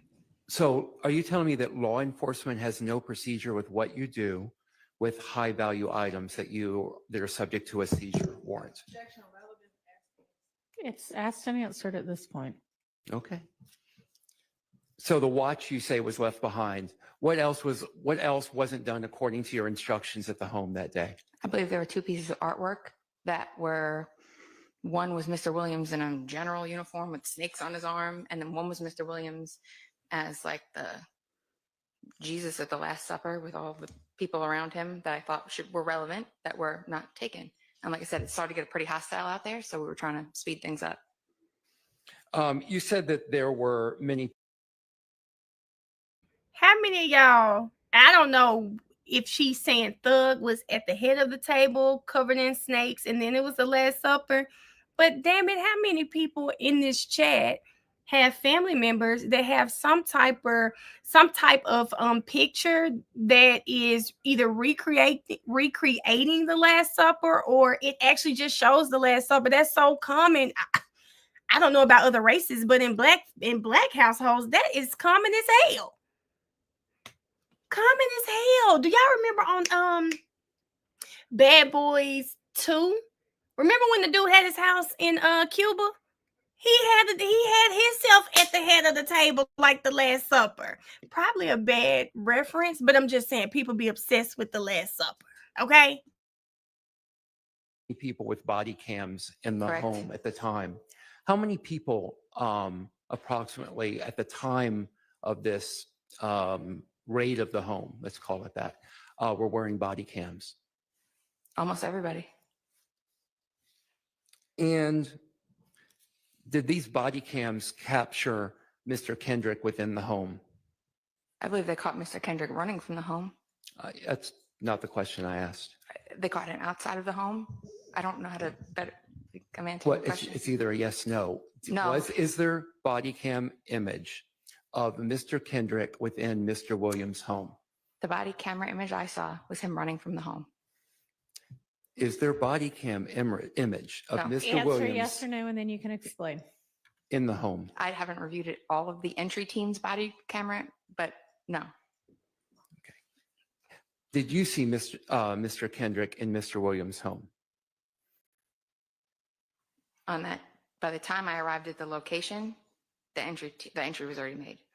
So I did you not, no. You did not? Okay. Did you there were approximately a half a dozen firearms found within the home, correct? Correct. Have you seen any images of Mr. Kendrick possessing any of those firearms? I have not. Have you seen any images of Mr. Kendrick near those firearms? I have not. There were drugs found in the home, correct? Correct. Did you see Mr. Kendrick with any of those drugs? No. Did you see Mr. Kendrick anywhere near any of those drugs? No. As far as you know, was Mr. Kendrick in actual possession of any of those drugs? No, I wasn't there when they made entry. Have you spoken to anyone? No, let me take that back.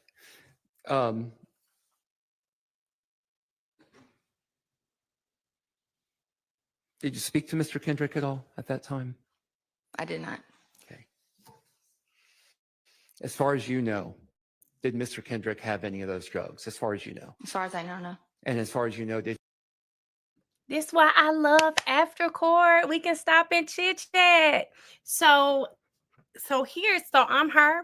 I think Doug has done a great job to not let her try to leave that in the jury's mind. That's what she wanted to say. He ran. He was running. That's what she wanted to say. But you never saw him inside the house. So you don't know if he ran out of the house or was he running because he just pulled up and saw police and he took off running. Was he walking into the house and took off running? You don't know why he was running. And then when you hear his background, hell, he see the police. His natural instinct is to run. So although I know that's what she was trying to do, I think Doug did a great job of making her say on the stand she never saw him in that house personally. Oh, and then not only that, did y'all hear her just say there were several officers there and she didn't check their footage? It's been 2 years, over 2 years. All this damn Instagram stalking you doing, and you didn't check the footage of all of the officers, the body cams of them coming into it, because had you done that, you could answer this question. She didn't do that. So here we go again. did he have any of those guns?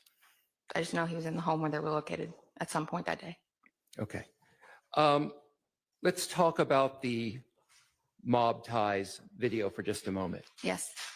So in that video, at the very end, right, we have Mr. Kendrick saying, excuse my language, saying, knock it off your big homie bitch, correct? Correct. Do you recall how many times that line was stated prior to Mr. Kendrick uttering that line at the very end? Multiple. And it was stated by 24 Heavy, Ricky Hill, correct? Correct. And I believe he states it 3 times, right? Correct. So Mr. Kendrick is just repeating a line that someone else has written or someone else has said. He's repeating that at the end, correct? I'm not sure who the writing credits go to, but he did say it at the end. He's not freestyling it in that it's never been heard before in the song, correct? Well, it wasn't part of the song. At that point, the song had ended, and he yelled it. But it had been said 3 times before in the song, right? Right.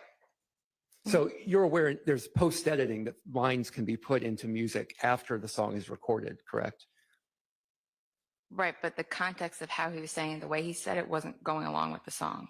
Ooh, this is interesting. Tell me about that. It was after the song had concluded. Y'all, listen, this is probably one of my favorite parts from Cross today. Ooh, this is interesting. Tell me more about that. Because Doug said, this news to me. Tell me about this. He said, ooh, this is interesting. Tell me more about that.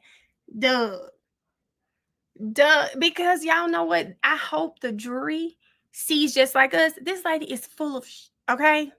And Doug peeped it. But let's hear, because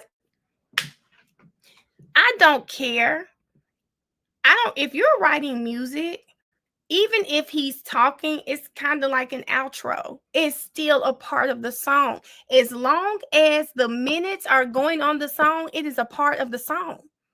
I don't give a damn. If you feel like the music stopped and he's just talking, it is still a part of the song.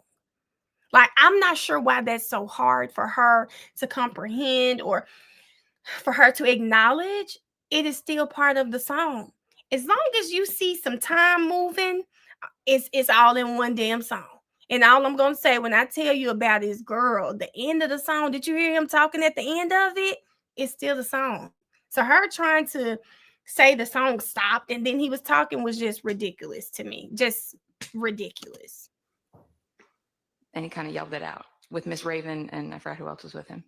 How do you determine that the song has concluded? The video, the way it's portrayed in the video. I didn't edit it. The way that it's portrayed in the video has ended, and he utters it at the end after the song is concluded. So what training have you had in music to know, when a song is ended in a particular video, when there's an utterance after a song is ended? I asked me how I know when a song ends. Yeah, how do you know this in this video? Like, you've had training and expertise that tells you when a particular rap song ends and then something is just blurted out afterwards?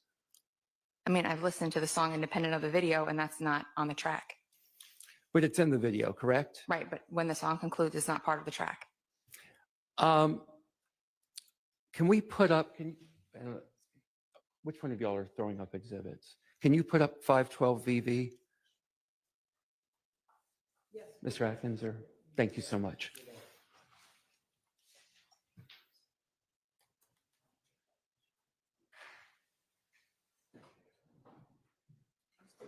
So Zini, I don't even know if the defense is going to present witnesses. Doug said he's not. Which I don't see why he would. I'm sure Max is, because Shannon was in a lot. But Doug said he's not.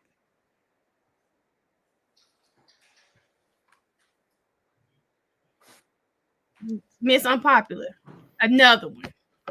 Like Callie said, another one. Sorry, just give us a minute. Which one of y'all throwing up exhibits? Throwing up exhibits was crazy. Oh my God.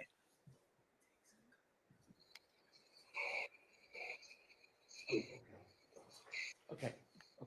We'll talk about something just a moment while it's going to take a few minutes for this to get pulled up, okay? We'll come back to it, I promise. Again, I'm going to go back to the closet, and I apologize for jumping around. Sure. When you're in Mr. Williams, did you call it the jewelry closet? No, it was a closet where there was a jewelry and other things, money, other things were stored. Okay. When you're in that closet, do you recall in that video that you mentioned how valuable that watch is when you pull it up? I don't believe so. I can play that for you so you can hear that. You can. I don't. Yeah, if you'd like to. I'll be careful. Now, this was a little. Are we playing the video or just the audio? I just want to do the audio, so I'm going to make sure we can get that done. Well, that ought to not pose a problem. Y'all look at Yak. I want to make sure we can technically do that without having an issue. On it, okay. Yak looked like he was ready to stand up and explain. I mean, he could just play it from his laptop if that's an easier way to do it, as long as the jury can hear it. Okay, can you turn it up? Just put a mic next to your. So, Brianna, so what Doug was saying, and he was hinting to, is that she at some point on this video mentioned how much that watch is when you Google it. So instead of playing the video when he said it, he was trying to play the audio where you hear her kind of mention how much the watch is. Remember, she said, I didn't know how much it cost. She said that. So he is trying to show she did know how much the watch cost. So that's where we are right now. Speaker on we can your do lap. it from here. We can do it from here.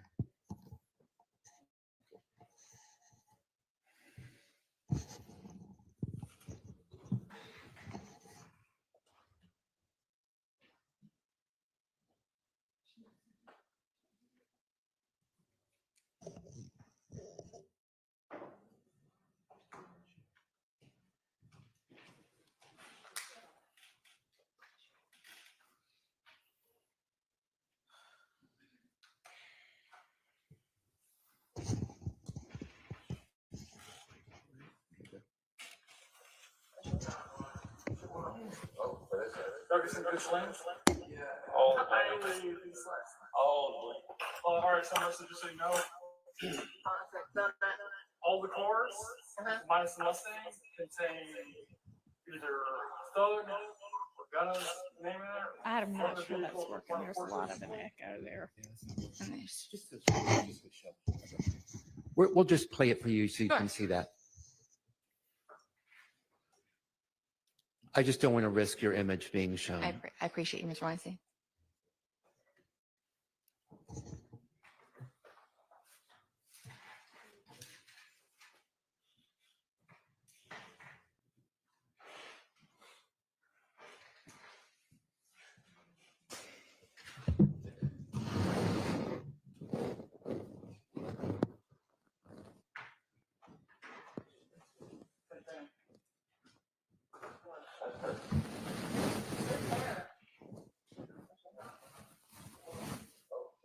Ferguson good sling? All the way. All right, so much just so you know. All the cars, minus the Mustang, contain either Southern or Gunna's name in it. One of the vehicles with one of the Porsches contain windscreens and I'm gonna put all the jewelry in this. We have an evidence bag. You don't hear it in there? I don't make that remark. No. Okay. I didn't hear her say it either. What was the first watch? I made it, like you said, I made it about the first watch that made it to Made about evidence. the first watch, Yeah. which was also a Richard Mille watch, And or Mill. I don't I don't know how to pronounce it. So you did make it about the first Richard Mill, just not the That is in second Richard Mill. evidence. Okay. But they're both Richard Mill watches, correct? I mean, there were several much more expensive pieces of jewelry that were there also. And this is not. Here's the thing. For someone who doesn't know how much something costs, she sure knows a lot about jewelry and the value of said jewelry. There were many other more expensive pieces. So does that mean we neglect a $500,000 watch? Like, come on, make it make sense for me. Key, I didn't hear her say it. But here's the thing, Key, I didn't hear her say it, but there seems to have been conversation about the cost of this jewelry. I mean, I saw the pictures. I've never seen jewelry like that, right? I've never seen that before. I have seen jewelry, but never that much. Ever. I've never seen that much, that many diamonds in my life ever. So I would assume for these officers, they were probably all like, well, damn. So there definitely was conversation about the cost. Picking it up, looking at this jewelry, she's not going to make me think there wasn't. She's lying. She's lying. She is lying. Oh, I'm going over Lucina. I'm going to finish this simply because I think the start of her interview, I'm going to go over there. I'm going to go over. My first case with a lot of expensive jewelry. Did you get it pulled up, Mr. Atkins? Oh, great. Thank you. Okay. Let's go back to 512 VV for just a moment. Okay.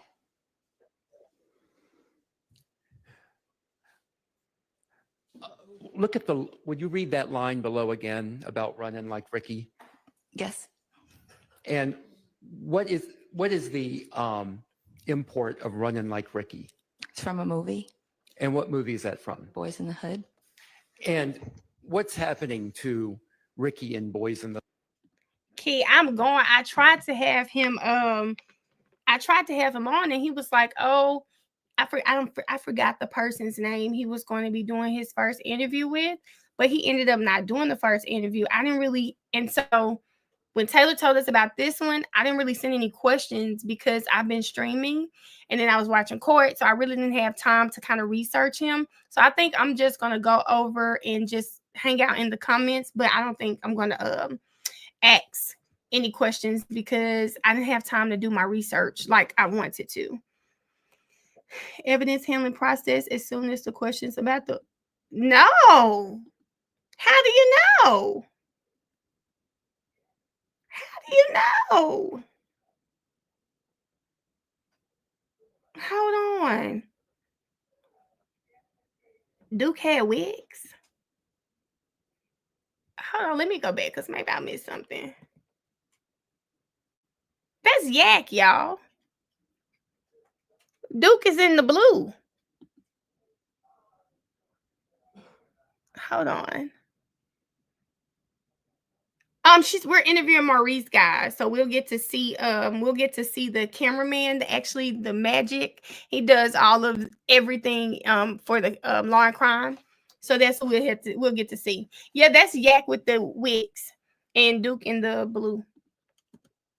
Import of Running Like Ricky. It's from a movie, And what movie is that from? Boys in the Hood. And what's happening to Ricky and Boys in the Hood that Running Like Ricky has become a meme? He's getting gunned down in a drive-by shooting, And what's he doing when he's getting gunned down? running. And he's running down an alley, correct? Yes, And he's running at a pretty good clip away from the vehicle that is shooting him with a shotgun, correct? correct. Okay. He's not standing on a sidewalk, right? I didn't insinuate that. Sorry? I didn't insinuate that. No, I didn't say you did. I'm just Okay, asking yeah, you a no. question. He's running. Okay. And he's running directly away from the shotgun that's coming out of a car to shoot him, correct? Correct. Okay. This picture here of I guess it's Duke, it's Martinez Arnold, correct? Yes. And Diamante Kendrick. This is from June 23rd, 2020, correct? Correct. And that is approximately 5 years and 5 months after the killing of Donovan Right. Thomas. Yes, this picture was more so of importance to me to show the alliance between the Crips and YSL. Oh, that's right. That's a hybrid gang, right? Correct. Do y'all hear what that lady just said? Do y'all hear what the lady just said? Mayor, I tagged you on Twitter on APD's evidence handling process. Okay, thank you. I'll look at it when I pull my Twitter up. That lady said she took the picture of Yak and Duke to show an alliance between YSL and the Crips. God damn, who does YSL not have an alliance with at this point? At first, there was what is the one she said? Was it Goodfellas? Goodfellas, they got an alliance with the Blood Gang. Now they got an alliance with the Crip. What is YSL doing in this gang world that allows them to have so many alliances? Like, yes, Neek. What is going on? Yeah. Exactly, Erica. I done lost point. YSL got alliances with everybody. Okay. And a hybrid gang is kind of like a nose of wax, right? It's something that you can twist and pull so that any type of characteristics that you find can meet the definition of a gang, right? That's not true. It isn't true. Why wouldn't that be true? For example, this hybrid gang with Mr. Arnold, this came about when Mr. Keith Troop died and Mr. Williams gave the eulogy at Mr. Keith Troop's funeral. And if you listen to Mr. Kitchens, he tells the story about how Mr. Williams was put in charge to take care of Mr. Kitchens and guide him. And he's the one that kind of took them under their wing, and it was okay. And Mr. Williams was the first one to cross color lines when it came to gangs here in Georgia. And they were first uneasy with that, but Keith Troop explained to them, no, it's okay. This is something we do now. So that's an example. And the Department of Justice defines hybrid gangs as a gang member's participation in multiple gangs, vague rules and code of conduct, gangs or different gangs collaborating together to commit crimes. And there's several other definitions, but it's not just something I made up. The Department of Justice defines it too. No, I know. And what I'm trying to understand from you is I've seen multiple gang experts come in here and talk about definitions of gangs and definitions of hybrid gangs. And it just appears that if a group of individuals don't fit your definition of a gang, that they automatically get classified as a hybrid gang. I'm asking a question about hybrid gang. Well, can you explain what a hybrid gang is? yes, it's Yeah. true. I gave you part of it. It's traditionally a neighborhood gang or local gang that tries to take on the identifiers of a traditional gang. Like I'm from New York. The gangs in New York are much more structured. The gangs in LA, Chicago are much more structured. I apologize for New York. The gangs are much more structured here in Georgia. You'll see there are neighborhood cliques that will adopt the identifiers, like YSL, for example, adopted the identifiers of sex, money, murder. They were sex, money, murder based in the beginning, but then Mr. Williams decided to do his own spin on. Okay. I had to stop this. Did you guys hear how she said they will adopt the identifiers of gangs? And she said, like YSL, they have adopted identifiers of certain gangs, right? So keep that in mind as you keep hearing her try to explain to Doug Weinstein what a hybrid gang is, because I want you to hear what she eventually says. So keep that in mind when you're listening to this. On it. Like I said, when he was very close to Keith Troop, when he was deceased, he kind of, or prior to that, like I said, if you watch, there's history about it where Mr. Kitchens talks about he was sent to go help out Mr. Williams at one point.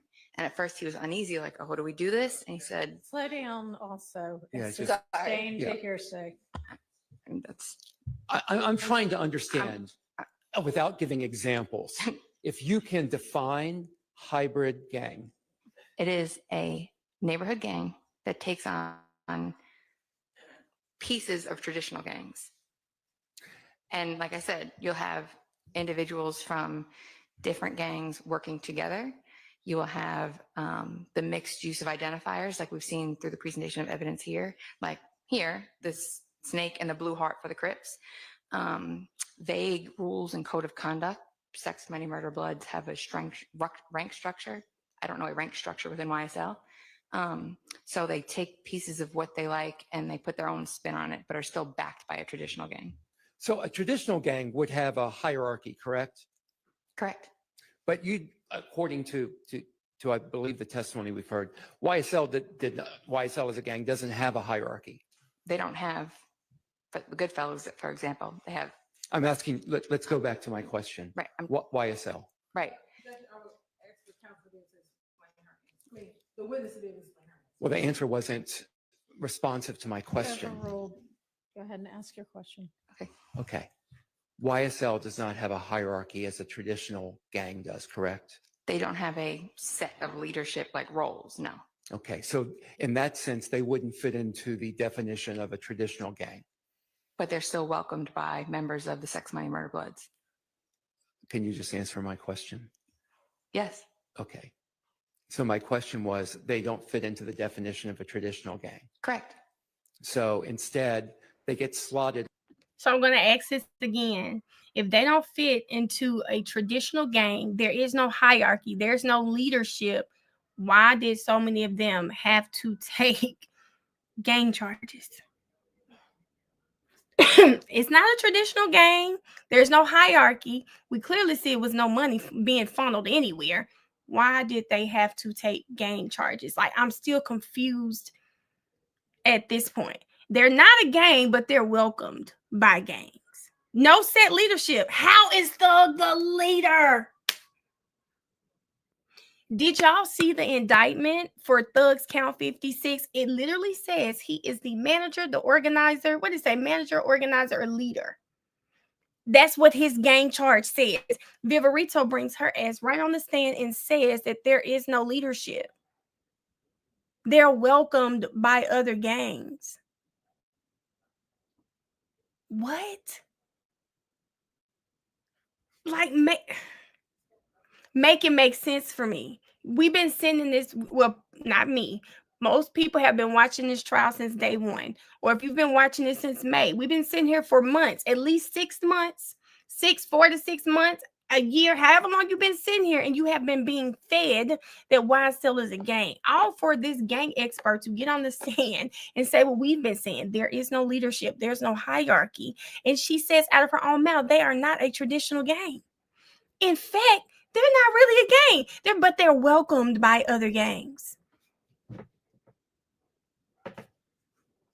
Okay. Over to this catch-all category of hybrid gang, correct? I wouldn't call it a catch-all, no. Okay. I don't have any further questions. Thank you very much. Thank you, Mr. Weinstein. All right. A minute, let me just ask y'all a scheduling issue. Okay, this is a, as Paige would say, this is a natural stopping point. I am going to head over to TikTok and go to Taylor's Live. I don't know if I'm gonna be on after or not, but we'll see where the day takes us. Thank everybody who came to the live today, anybody who subscribed today. I hope you guys had a good time over here with myself and the millionaires, because we actually love it here. And I think we have a nice little chat going, okay? But I am going to go and listen to Maurice. You guys are welcome to come over. Taylor Umbridge on TikTok. I can't post a link, girl, because I don't have a link. But I'm going to I am going to go over and go watch Maurice's interview, and I'll probably be back. I don't know yet, but I'll check. I'll let y'all know if I am. But thank y'all so much for streaming with me today. I'll let y'all know tonight if I'm going to be streaming early or if I'm going to wait. It depends, but we'll still be on Cross. We'll still be on Cross, so I'll be streaming in the morning. But bye, y'all. I'll see y'all later.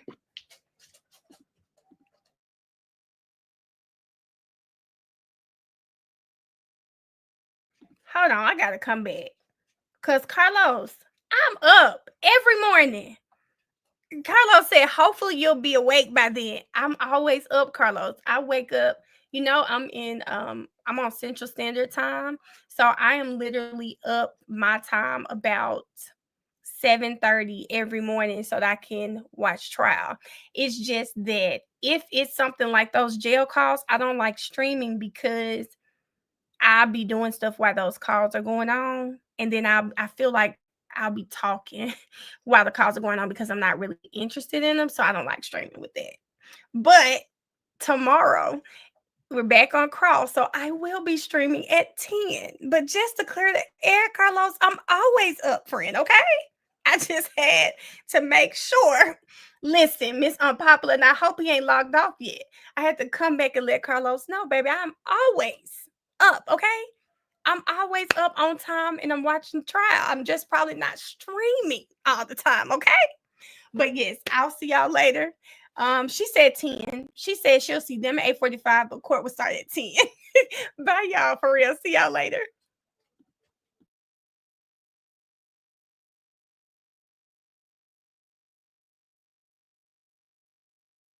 And Eric, I'm just going to text you about your comment, Eric. I'm not even going to start this stream again. I'm going to just text you about your comment. Bye, y'all, for real.